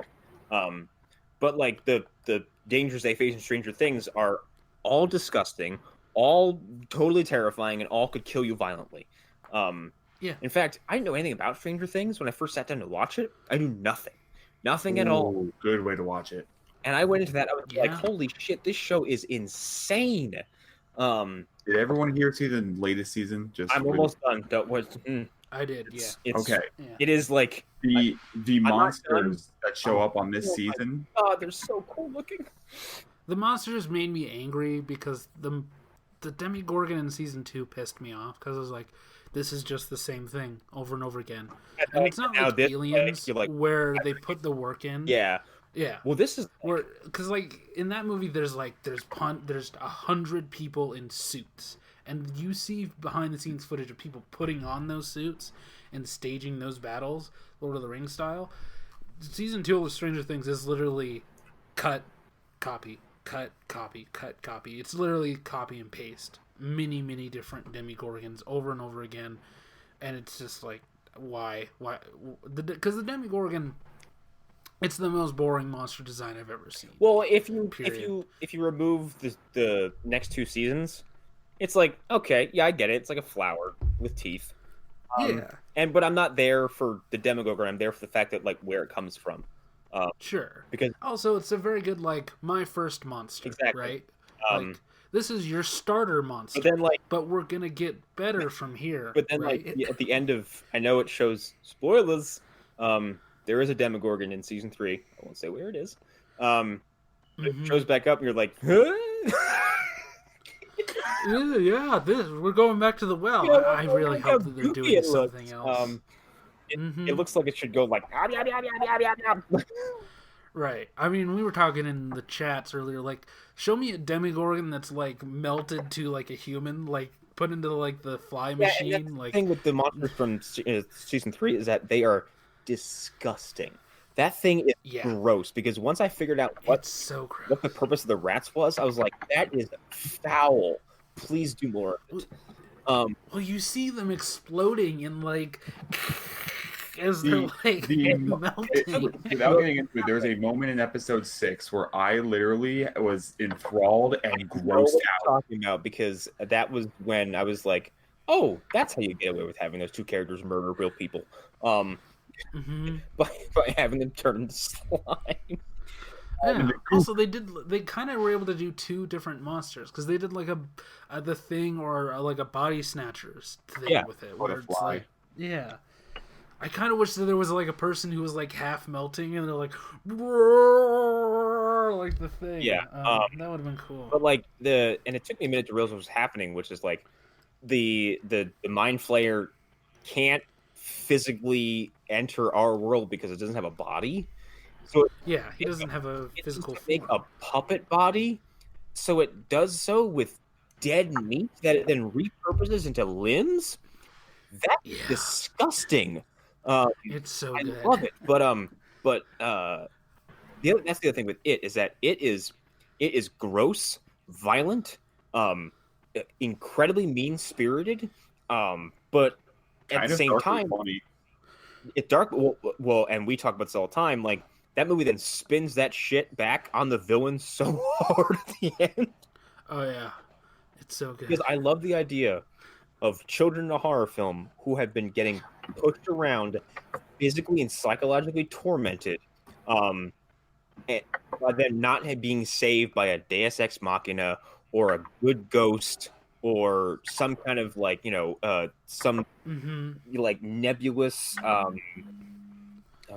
right, some nebulous or a disabled child with psychic powers, or an 11, instead picking up literal garbage and going fuck this clown and beating the piss out of it until it runs away scared and falls down a well. What was it? Finn Wolfhard's line in that movie where he's like, "And now I'm gonna have to kill this fucking clown," is my favorite line. So good. They start picking up pipes and wrenches, and me and Hunter were talking about this the other day, and they start stabbing and clubbing. They beat the fuck out of him. They stab him with fucking rebar. They mug Beverly. I've never seen a movie monster get mugged by children before. It is the cleanest and most satisfying thing I've seen in a long time. It's so good. And I haven't seen a horror climax like that in a long, I don't think ever, because usually even the fight with Jason is usually pretty short in the ends of those movies. No one ever fights Freddy. You defeat Freddy. Yeah. You delay. I think the closest you get is in Scream. Like in the Scream movies, fucking what's his face gets pretty fucked up by the end. You have people on level playing fields as far as power goes, where Billy is no more special than Sydney is. They absolutely savage each other, which is why I still think Freddy vs. Jason is so satisfying to watch, because you're like, oh, someone's kicking Freddy Krueger's ass. This is great. That's never happened before. Yeah. No one's ever gotten their hands on him like this before. Going back really quick, I am praying to God that when that movie comes out on home media, there is a massive cut of both films spliced into one. I'll watch it. Yeah. And you know what? I'll watch it and then pretend the 90s one never happened. There you go. The more that this movie, the first one, sits in my head, the more excitement I have for this one coming out. I'm like, the more poorly I look back on that made-for-TV movie, which I understand people have a lot of reverence for and people have nostalgia for. But we have to be honest with ourselves. It's a 3-hour vehicle for Tim Curry to be funny. Right. Yeah. And scary. He's the part of that he is works. The good thing about the movie. Not it's not the best thing. He's the good thing. He's the only good thing about that movie. Because if you go back and watch watch that movie with a more critical lens and listen to the things that come out of people's mouths, you're like, someone wrote that and said, "Yup, that's good." I think and you're watching adult Beverly is crying into his arms. She goes, "Why does he have to be so mean?" It's just and here's the thing: that actress Onette O'Toole, she's had a sort of unfortunate career. She was in Superman 3. Oh no! Sadly. Oh no! Playing Lana Lang. Her best work is sadly in Smallville.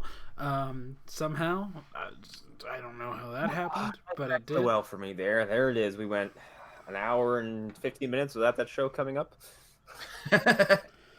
I mean, it's everywhere. It's in everything. It is all it's Smallville. It's the number 23 of the word Smallville. Yeah, but with it too, they look like they're double downing on everything, and it's the fucking shot of it with his tongue on the mirror. Oh God, that's terrifying. Oh God, I need it. I I need everything about this. Also, The whole scene where James McAvoy sees that, and he sees the little boy. I'm just like, my heart is breaking, and I am so excited. Okay, here's the thing with this movie too. Like, I'm glad you mentioned that because, like, when they were saying, "Oh, we're gonna get the adult cast," I was like, the only person I had in mind was like, either you get Jessica Chastain or Bryce Dallas Howard to play adult Beverly. Otherwise, I don't give a fuck. And then they got the cast. Right for choice one, I was like, holy shit! I didn't think you guys would do that. A, I didn't think she would say yes, and B, I didn't think they would offer it to her. Well, apparently they showed her the first movie before it was out. Oh. Yeah, because they're friends. They're Andy Muschietti and her. They're friends from Mama. Oh wait, did Andy Muschietti direct Mama? Yeah, that was his first movie. Yeah. That was him. So they're friends from that, and he showed her that early on, and it just kept coming up, her as an idea, and she was sort of in his head as like a possibility. And she really liked Sophia Lillis's performance. So yeah, that was sort of like it was a soft, yeah, probably, and then it became confirmed. But then when it helped that everybody assumed it was happening. But then when like Bill Hader, I was like, that's a weird and interesting choice. James McAvoy. That was perfect. I was like, what the fuck? I'm like, you guys are getting real actors for this, like top line stars to be in this horror film. Bill Hader as adult Finn Wolfhard works really well. It's also, so perfect. Like, you got the Old Spice guy, the original Old Spice guy after Terrell. Well, that's the other part that I really liked, though, is they said, okay, we'll give ourselves 3 stars, and then we'll give ourselves 3 people who are not as well known, but they have experience. Yeah. They have some chops. And like the Old Spice guy is great. I keep forgetting his name, but I mentioned Sinister. He was Detective So-and-so in Sinister, and like James Ransone. He's great in Sinister because he's a great one. He's very inquisitive in that movie, but like the whole time he keeps getting very. Oh shit! He's in The Wire. Yes. He's getting like he has this constant worried look on his face as Ethan Hawke gets more and more into this like really bizarre shit. And by the second movie, he's the best thing about the second movie too, because he's the lead in the second movie, and he can fucking really act in a horror film. And him as grown up, Eddie is. I was like, okay, that's perfect. I didn't even know I wanted that. It's perfect. Yeah, and again, he and I said this in the chat as well. He looks like grown-up Eddie. Like he has the same energy. That where his like the ends of his like the insides of his eyebrows are pushed together, and he has this kind of look like I'm constantly worried about everything around me. Mm-hmm. Yeah, and the same thing for Ben. He's small, which is lots of energy. Crazy. Yeah. Yeah, and like the kid who played that fucking handsome ass dude. But you totally see it. Yeah. Like you see it, and you're like, oh, that's what he would look like if he grew up like really handsome and really buff. Yep. Like, he was like, I'm gonna go to the gym. I'm gonna fucking work out. He looks like Earth 2 Taylor Kitsch. Quick question: has anyone here read the book It and any of the other Stephen King books? I had no, but I know the book pretty well just from reputation. Has anyone read any other Stephen King books, like Dark Tower or anything like that? I've read everything up to Dark Tower 7 because I don't like endings. Okay, so that's fine. Yeah. You're not gonna like this because they ain't making any more after this. So apparently Maturin the turtle will be in this movie. If you don't know who that is, I mean, here's the thing. Here's what I assume. Anyone in the audience? For that first movie, is, I know who that is. Is that a Dark Tower thing? So Maturin is the turtle who holds the world. It's a lot of. He's like Pennywise's nemesis, right? Or he's like something he's actively afraid of. Everybody's afraid of him. He's basically God. Okay, so it'd be like he's a multiverse, really. Yeah, so he's neutral, but if you incur his wrath, like you're fucked. Yeah, pretty much. Yeah. Well, okay. Yeah, he's the turtle who holds the beams. Is he neutral in the fact that like he's completely indifferent to the affairs of humanity, or is he neutral in the fact that like if he sees some obviously nasty shit going on, he might step in? He's a lot like the turtle from Neverending Story, which you could accuse Steven of stealing almost, because I don't remember the turtle being in the first Dark Tower book. You mean the Discworld? that he stole from. Clearly, Yeah, he took a lot of stuff. I mean, the character of Roland, he's literally supposed to be Clint Eastwood. Like that's who he's Yeah, supposed that's to who be. I've always pictured in my head because I think every And yet, Elba and poster- McConaughey were the only good parts of that whole movie. Yeah, like drawings in the second book, drawing of the three, he like it is Clint Eastwood. yeah, and then it's in his this, face. Tom Jane's character is painting a poster for Yeah. Dark Tower. Right. It's very Clint Eastwood. Yeah, he's painting Roland from the end of the first book. I'm Yeah. just so amazed that I think if it's going to be the sequence I'm thinking of, we're getting that sequence in this movie, and B, just the fact that this weird ass concept from Stephen King is making an appearance in a Stephen King movie. Well, I mean, he wasn't in the first one, and I knew that just from people talking about it. But, And I assumed what they did. I don't even know who that character is, and I picked up on all the turtle motifs in that movie. Because it's such a weird thing to introduce this multi-universal being, this multi-dimensional Now figure. that's happening, like I'm glad that it started with just little things because, like, if you go back and watch the first movie, you're like, are they signs or are they coincidences? I think there's signs. Yeah. There's a lot of stuff that where like I didn't notice Me and my this. I didn't girlfriend are remember absolutely this. watching part 1 before we go see this. Yeah, but Beverly talks about seeing visions of the next movie, like seeing things that are in the trailer for this movie. She does?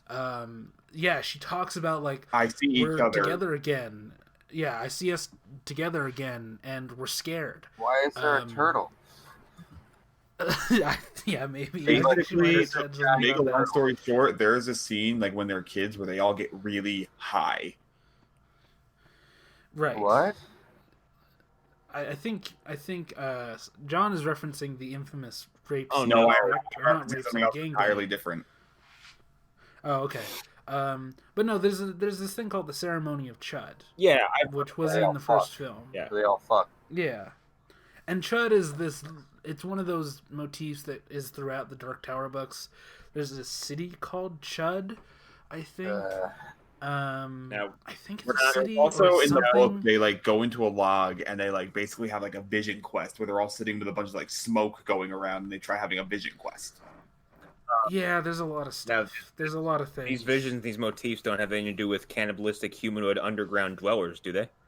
No, I don't think Is there one named Bud? Um, Does he have a catchy theme song? Bud the Chud? Bud. But so here's the thing. Well, Warner the Brothers judge. I think Warner Brothers might be sort of slyly not doing Dark Tower, but sort of inching into that ground because of the movies that they're choosing. We've talked about this before, but Doctor Sleep and It are probably two of the books that have the most to do with the Dark Tower. Are you saying that like Pennywise? Are you saying that like they're gonna like how the DCEU is sort of like course correcting that Warner Brothers is essentially trying to like I would say pretend the Dark Tower movie never happened and just use these other horror films as kind of like a bridge into a different, more acceptable Dark Tower film? Kind of. Or I think like, it's kind of like they're not going to do a Dark Tower film and just use Dark Tower concepts. Yeah, I think so. Because before he got fired, not Berlanti, the guy who got fired for the Me Too stuff, Alexander or whatever the fuck his name was, Alex Kreisberg or something Kreisberg. Oh, Andrew Kreisberg. He talked about what they would do is they would set seeds for things, and they would say, well, we set the seeds, so we have to do them. And there were things that were off limits. So they would set a seed for the League of Assassins, and then they would introduce the League of Assassins. And when the people above them would say, you can't do League of Assassins, well, we already set the seeds. We already showed you, and you had no problem then. Why do you have a problem now? I think that's what they're kind of going to do. If I'm Warner Brothers, and I'm looking at the entire Stephen King stuff, and I'm saying to myself, well, if I can make all these movies that sort of reference So you're saying they're going for the it's better to ask for forgiveness than ask for permission kind of? Yeah, I think they're going to do Or that. if you've already if they make enough of them that are good. If you've already done it, they can't stop you from doing it. Mm-hmm. Which is and if to pivot to a different thing altogether. Yeah. But we talked very quickly in the chat about Gotham's Joker, and apparently the saga of that is really interesting because the studio and this the studio who made that show is gone, I think. But like they wanted to do Joker, but like Warner Bros. Kept saying you can't do Joker, and they're like, all right, we'll do a proto Joker. But then people liked Cameron Monaghan so fucking much. They were like, we can't get rid of this character. There's no way we can get rid of this character. So they brought him back and had him be more Jokery. And Warner Brothers is like, stop it. We told you can't do that. Like, we already did it. They killed him and then brought him back and then just kept fucking flipping off Warner Brothers. Right. I think the difference there is that they aren't like, But the thing is that Warner Bros. Couldn't even do a Dark Tower movie because Amazon's got that TV show coming out. No, here's the thing, John. I don't think that they will do a Dark Tower movie. But here's the thing that, like, if you line up enough of these franchises, where one of the movies in those franchises is the 1980 Shining movie directed by Stanley Kubrick, the sequel directed by Mike Dougherty, and perhaps another sequel that's coming down the line, these two It movies, and you're the producers of Dark Tower, and the best thing you have is that Idris Elba movie, and Warner Brothers comes to you and says, hey, we want to do Dark Tower with you. We want to work with you on Dark Tower. Are you going to be the one that turns them down, and you're Sony? And no, I agree. You just had this great relationship with Marvel, where Marvel has made you billions of dollars. I can't believe it all goes back to Sony again. Also, I'm just gonna say, Mike Dougherty, it's Mike Flanagan. Mike Flanagan, whichever one. It really kind of that really paints a picture of how fucking idiotic the people at Sony are, or at least how much they can be until the problem comes right back to them in the form of another studio going, we will work with you on this and attempt to fix the problems that you've created for yourself, and we can both make money in the process. And Warner Brothers could easily do it. Like, I don't remember who did the Carrie movie. I think that was Sony too. But if Warner Brothers says, if Warner Brothers is like, we're doing a Firestarter movie, which is technically connected to the Dark Tower, because in the Dark Tower universe, they basically explain that the reason Steven has all these psychic kids and all these stories about psychic kids is because they are all children who have been given powers in order to break the beams, which are these things that... Yeah, and it's all to do this, and the beams hold up the Dark Tower, and the Dark Tower, if it falls, everything is everything is destroyed.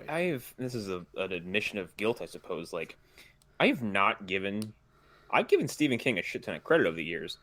What I have not given him a credit for is like doing like kind of, I wouldn't say cosmic, but like mystical dimensional horror. In such a grand universal scale, like I didn't know that was what was going on.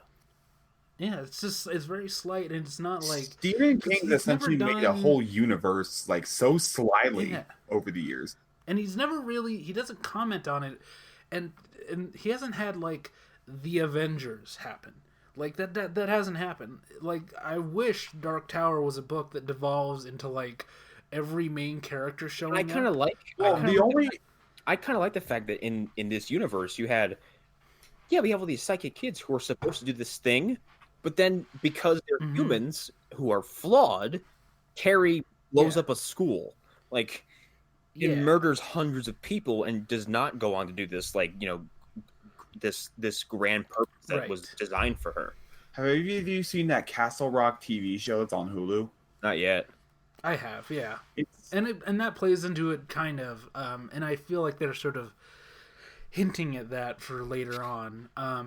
But it's assumed that they're maybe going in that direction. But you're right. But yeah, there's a lot of this stuff. Because I'm looking at it now, and it's looking like, I'm sorry to interrupt really quick. It 2, Dr. Sleep. There have New Line Cinema has Salem's Lot, The Long Walk also is right, so that could add a little more to what you were saying as well. I mean, here's the thing. So, spoilers kind of for Dark Tower 5, Dark Tower 5 and 6, and I believe 7.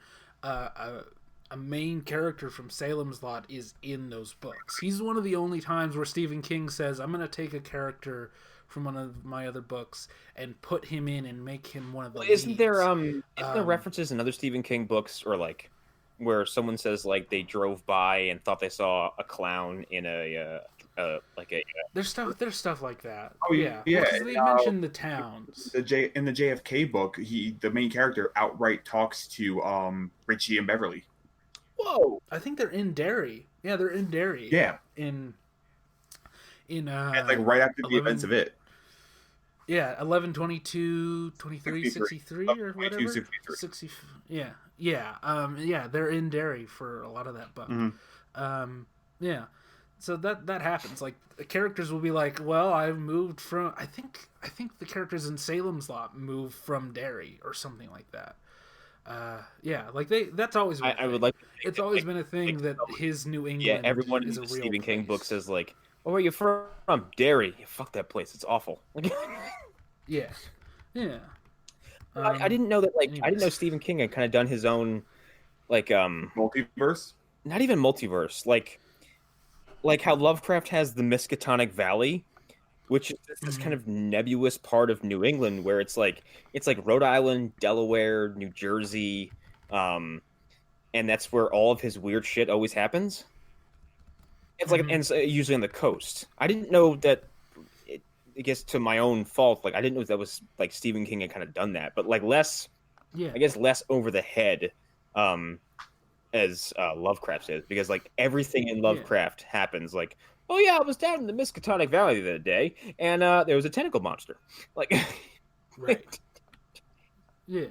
But like everything in his universe happens around Arkham, Dunwich, Innsmouth, or the Miskatonic Valley, and it seems like King's is kind of like Derry is the epicenter of a lot of bad shit, but then there's lots of splinter stuff around it.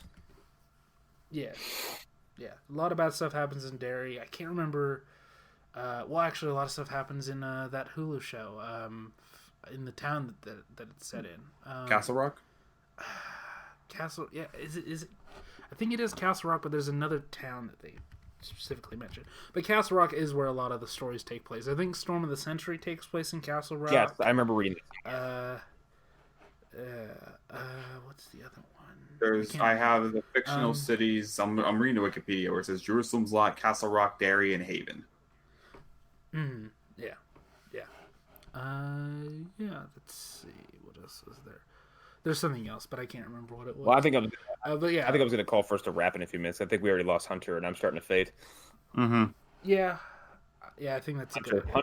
But anyways, the Stephen King verse is big and wide, and he has explanations for things. But again, he's not showy about it. He never did the this is Danny Torrance teaming up with fucking, I don't know, name a character, you know. He never meets the kids from It, and he never like compares notes about their adventures or anything. Although I do think that if Warner Brothers is smart, they're like, well, why can't we do that? Nobody else has done it. Why can't we like take that and do our own thing with it? Because I would, I wouldn't have that restraint. I would say, well, yeah, that's how all these characters meet up. This now, like when shared universes are proven to be so lucrative, and when you do them right, you make a fuck ton of money. I wouldn't see why you wouldn't take the gamble, especially, and this is Warner Brothers, right? Oh, we all know what happens to their last shared universe. They might as well try again. And they have the most success of anybody who's tried doing new Stephen King stuff. And they currently have cornered the market on a shared universe in the horror genre, because the Conjuring verse is unfortunately the second most successful shared universe going right now. Until Fast and the Furious develops more spin-offs and becomes the second most powerful shared universe. Just let me have Fast and Furious go to space. I'll be a happy camper. Here's the thing: it took us 8 movies, but we're at superpowers. We're at actual superpowers. Right. Yeah. Space is like tomorrow in comparison. Or time travel. Yeah. Well, there's a long-standing theory that Dominic Toretto is a Terminator. Oh, I thought he was British. No, well, Vin Diesel came out and said that Riddick 4, I suppose, is written, and they're waiting to start shooting. Because I guess for every like 3 Furious movies he makes, he's allowed to go do a silly little Riddick movie, and then no one can tell him no. I mean, not to go on another tangent, but the crazy thing about those movies is it's all because he wants to do a movie about Hannibal Barber, which is just fucking crazy. If you don't know who Hannibal Barber is, he's one of the only people to defeat the Romans on the field of combat. Is it Barber or Barca? I thought it was Barca. Hannibal Barber or Barca? I don't remember his full name. But yeah, go look him up because we're not going to go down a history. Oh no, we'll be here in 2 hours. Thing. But yeah, go look that guy up because he's cool. And the word annihilation comes from a battle that he fought. Oh shit! And strategized. But like, not to go on a tangent, but I think that Riddick is the best role Vin Diesel's ever done. I don't mean that in a reductive way. I think it's like the only character that he's stepped into where it really allows him to do what he's great at. Yeah. And I think Riddick is fascinating. It's his version of Blade. Like, yes. Yeah. The whole universe based on it are great. That universe is fascinating. And like, if you really look into that universe, like what that universe means is that certain religions developed so much that they got to go and colonize planets. Because I think there's a planet called New Mecca in Chronicles of Riddick, which is like, Islam developed so fucking much they have their own planet now. Mm-hmm. Well, yeah, because it's a universe where like Islam became the religion. Like it's it's crazy. And then you have like the necromongers who are like from like the darkest reaches of space who discovered parts of the universe that you weren't supposed to go to, and they came back all fucked up. And I think that's awesome. Unfortunately, that's the movie that ate shit so hard that we're probably never going to see any of that crap again. Apparently, that's the main gist of the 4th movie. So, yeah. Really? Yeah, that's why, because I saw an interview with Katie Sackhoff for Collider Live, and they asked her straight up. She's like, "Yeah, I don't think I'm going to be in that one. I've heard about the script for that, and that one's about the Underverse, and I'm not gonna be. I wouldn't be in that one. That wouldn't involve me. So yeah." Riddick has to go find Vaco because like he's not going to let him getting marooned on that planet go unpunished. Also, technically, he is the rightful ruler of the Necromongers, so. Which means more Carl Urban, which is only a good thing. Which means more Carl Urban with that fucking haircut, and I can't wait. So good. Well, I want the years later version of that. I want like the with time having gone by, the new updated version of that haircut because Jesus Christ. It's small hair piece in the top and has 14-foot long braids. It's just his character from Ragnarok. That's what it is. Yeah. What were you saying about that movie? I was saying, no, the 4th one is going to be called Riddick 4 Furia, and Vin Diesel's been teasing it's going. Are you excited to hear about Furia? Do you want to know where it all began with Riddick? Well, we kind of know, but we kind of don't, because the studio was like, we don't need that shit. They excised all the Furia stuff from that movie. Which is funny, because the origin of his vision changes depending on, I think, who asks him and what story you're listening. Nothing's been retconned, but like if you ask him in Pitch Black, he got that ability from what the fuck? He got that ability from somebody who in prison, but then by Chronicles of Red, they're like, no, that was in you the whole time. Someone just brought it out of you. And I think it's called shining your eyes, is essentially what it is. It's basically like something that murderers and thieves would use to enhance their abilities, but everything else about him is from birth. But anyway, yeah, we can wrap before I start talking about Riddick for another 2 hours. That's an episode I'd be down for. I fucking love those movies. Yeah, and those. I even like that animated movie that they did. It's pretty sweet. That's the only thing in that franchise I haven't seen yet. So good. But Assault on Dark Athena is like one of the best first-person shooters I've ever played, and they're the both of those games, Escape from Butcher Bay and Dark Athena, are really good stealth games that are beyond gorgeous to look at. It has really good voice acting throughout, even from Exhibit. But yeah, I don't know what to plug because I kind of. Oh, you know what? We haven't been on in a spell, so I haven't really got to talk about this yet. So for the duration of the summer, Movie Dumpster is doing Blockbuster Bombs. First episode of that is coming out soon. John already guessed what we were doing in a Facebook comment. Before we had the chance to really announce what the hell it was. Even though I kind of tried burying the lead by just putting a picture of like 1980s Calabos on the Instagram page and just seeing, I put like the comment, the caption was, "I'm sharing this picture for no reason whatsoever." And then I sat there, I was like, they're not doing the 80s. Nobody on Instagram took the bait. They're just like, that movie's really good. It's like, we fucking know it is. That's not the. I took the bait. So Clash of Titans is the first one. I love that movie. Anyway, I was disappointed we're about watching a that bunch movie of at 15. whatever. I still like the Incredible Kraken. We're going to be watching a bunch of blockbuster bombs, movies that either made no cultural impact, like Clash of the Titans, movies that shit the bed both critically and commercially, or movies that shit the bed critically but got really good reviews and end up being very well embraced by people later on. And I guess Arlen's going to be on one of those episodes. Yeah. And it's going to be Lantern. Yeah. Fun.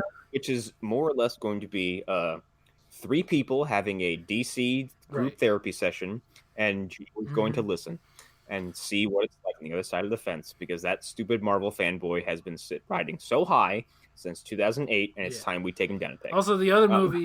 Y'all talking about Green Yeah, Lantern, aren't yeah. you? Also, the other movie I could have been on, it would have just been me and Joe blowing that movie for hours for just like. Yeah. 13th Warrior. Well, I can name the movies because we did release that promo video. So the movies we're watching are Clash of the Titans, The 13th Warrior, Deep Rising, Green Lantern, Pluto Nash, and I think there's one more. Off the top of my head, I can't I remember. still have yet to see Deep Rising, and I have that Kino Lorber Blu-ray. Dude, Deep Rising Deep fucking Rising's rocks. fun. Yeah. I heard it's good. Deep Rising rocks and has like a really cool deep sea monster and like heinous violence in that I movie. imagine coming off that movie, being somebody at that time who had seen that movie and going into The Mummy and being like real disappointed by that first Mummy movie. Like people are torn apart by a giant tentacled sea monster in that movie. Some woman gets ripped through a toilet in that movie.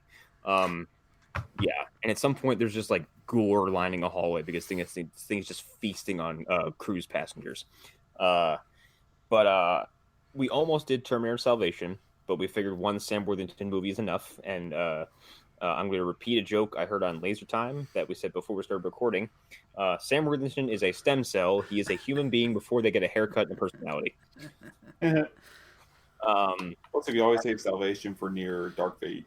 We almost did Salvation, but we were talking about maybe doing Genesis, but I was like, I refuse to sit through Also, Genesis again. Salvation's not bad enough. That Salvation is interesting because Salvation is the only movie in the series that showed us the fucking war. It's the only one without time travel, and it's the one that nobody talks where about. People like pretend that it's the same. Like everybody's comment is, "Well, it's just been the same movie over and over again." No, that movie's pretty unique. Actually, it's pretty distinctive. Yeah, and I as the Terminator series chugs on, I'm like, I think we were all a little mean to that movie because it's got some cool shit in it, like some weird body horror with Sam Worthington's character, like that one scene where he's walking through a field and he just gets hit with a magnetic mine, and everyone's like, "What the fuck?" And then he wakes up and he's like, "Why are you all mad at me for no reason?" Yeah. All I did was get blown up. That's also a quote from Laser Time today. I just listened to the episode today. But yeah, we almost did that and we decided against it. So that is what we're doing for the rest of the summer, and then it's back to program as usual. I think for my birthday, we will be watching Streets of Fire.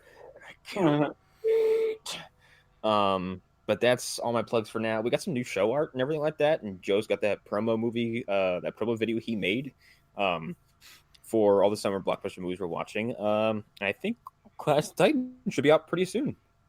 Might even be out before this episode hits the air. So that's all of our stuff. What else you guys got? LHP, currently a bi-weekly show for the time being. We recently did a big grab bag of sort of stuff we've been watching recently. Principally, we were talking about Once Upon a Time in Hollywood for quite a bit of time. So go listen to me and Erik say or discuss that film. I didn't misjudge that movie, but I was misinformed and based on my own assumptions, didn't know what that movie was actually about. And now that I know what it's about, I need to see this shit because I didn't know it was in the Inglourious Bastards timeline version of the Manson family murders. All of Tarantino's movies, with the exception to Jackie Brown, are in the same continuity. Yeah, I just didn't know. I didn't know it was going to be veering off of the course of history the way that it does. Yeah. So I don't want to spoil it because that movie's still in theaters. But if you think it's about the Manson family murders and that's it, you need to go see this movie.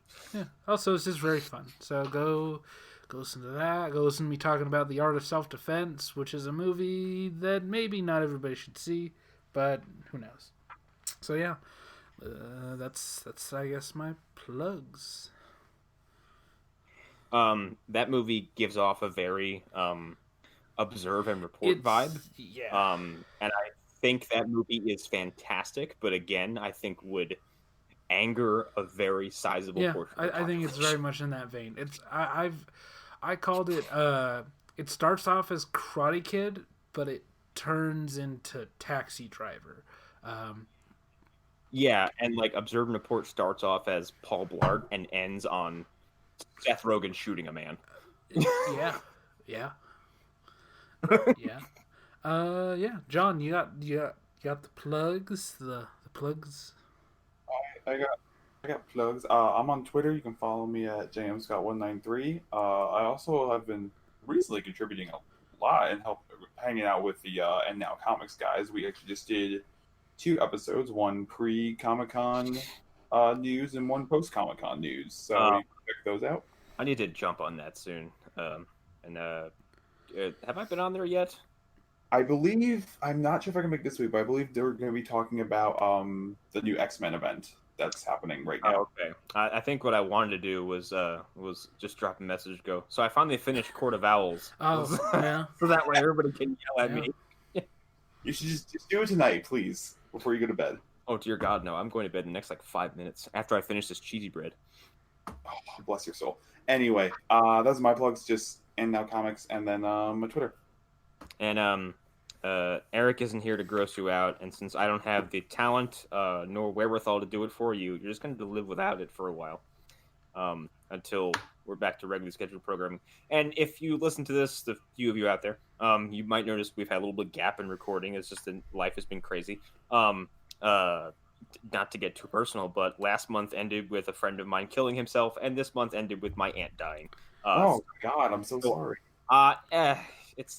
I want to do this show tonight for that reason because life has sucked, and I miss doing this in between Movie Dumpster. So I'm glad we got this out of the way. And we're not really doing a whole lot of TV stuff anymore, with the exception of Legion and other kind of anomalous more programming because love the CW, but it's beating us up, and it's not really worth it anymore. So we're not going to do it regularly. It's hard to Are care. you guys all going to come back and do for Crisis? Yeah, so it's hard to care when you have to do it. We're going to talk. Crisis is going to get a lot of time. There's going to be, yes. We're probably going to review Arrow week to week just because I want to say goodbye to that show. 10 Yeah. Yep. But Flash isn't going anywhere, Legends ain't going anywhere, Supergirl ain't going anywhere, Black Lightning isn't going anywhere, and Batwoman's coming around. It's fine. Mm-hmm. It doesn't need us. It really doesn't. That universe could outlive our show for all we know. But we're probably going to transition to more shows like this, a little more broad topic stuff, maybe some more specialized, specific topics. I don't know. Maybe it might become an outlet for a bi-monthly Shadow Zone kind of thing, where that show might finally find a place to live. I'd like to do a Mandy thing again because that was fun. So yeah.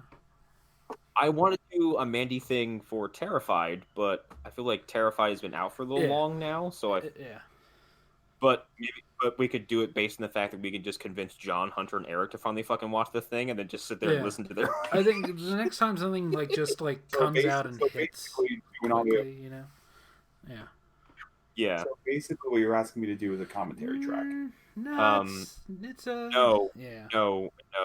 Basically, I want you to watch this movie on Shudder. Is it still on Terrified. Shudder? It's a Shudder original. Yeah. Is it Okay. Terrified or Terrifier? It's On Netflix? Terrified. Terrifier's on It's Netflix. Terrifier is a great slasher film that's going to make you feel dirty afterwards. Because Okay, it's different movie. because it's oppressively mean, and like every time you think someone is going to be the hero of the film, they get killed horribly. At some point, someone takes about 8 to 10 point blank pistol shots to the face, to the point where they don't have a face anymore. Terrified is a ghost movie that will fuck your day up. That's the best way I can describe that movie. I can't even adequately call it a ghost movie because like it's about malevolent paranormal entities that can get you from a pinhole in your wall with a full size adult arm. Like they can get you from a crack and they will rip you apart from that crack. It's and it's a horrifying like supernatural movie that is taken dead seriously by a group of older actors who older Spanish actors. are all that's the thing. Older Spanish actors who are all taking this with such weight and such respect, and like there's not an ounce of jokiness or tongue-in-cheek or bad comedy throughout the film. Like it opens up really nasty and just gets more spooky from there. I didn't know anything about it. I put it on for background noise, and then within I think 15 minutes, I was wide-eyed and staring at my screen in silence for just the next 2 hours because I could not believe what this movie was throwing at me, and I wasn't ready for any of it. It's really fucking good, and everyone should watch it. And if we can finally convince Hunter and Eric to get around to it, I think maybe we can do something like that for an episode. So, because it needs to be talked about, and even if we get like 10 people to watch it, like I'd feel pretty good. It needs to be seen by people. But I feel like that's enough for tonight. So again, I don't have anything. That's my version of Eric's disgusting monster erotica, is telling you about great horror films you should see. See, I left you on a positive note. Now you don't feel like it does fake your skin off. I don't have to yell at him at 10 o'clock at night on the West Coast where my roommates are sleeping. It's 1 o'clock in the morning here. It is not that late for me yet. It's still 10 o'clock because we're cool on the West Coast. Yeah, we're where Twin Peaks kind of happens in our time zone. Massive quantities. Yeah. All right, I think that's enough. I can drive to Twin Peaks right now. It'll take me 6 hours, but I can do it. My socks are on fire. Ooh, wow, David Lynch impression is really easy when you can't breathe through your nose. All right, everybody. Bye. Bye. Bye.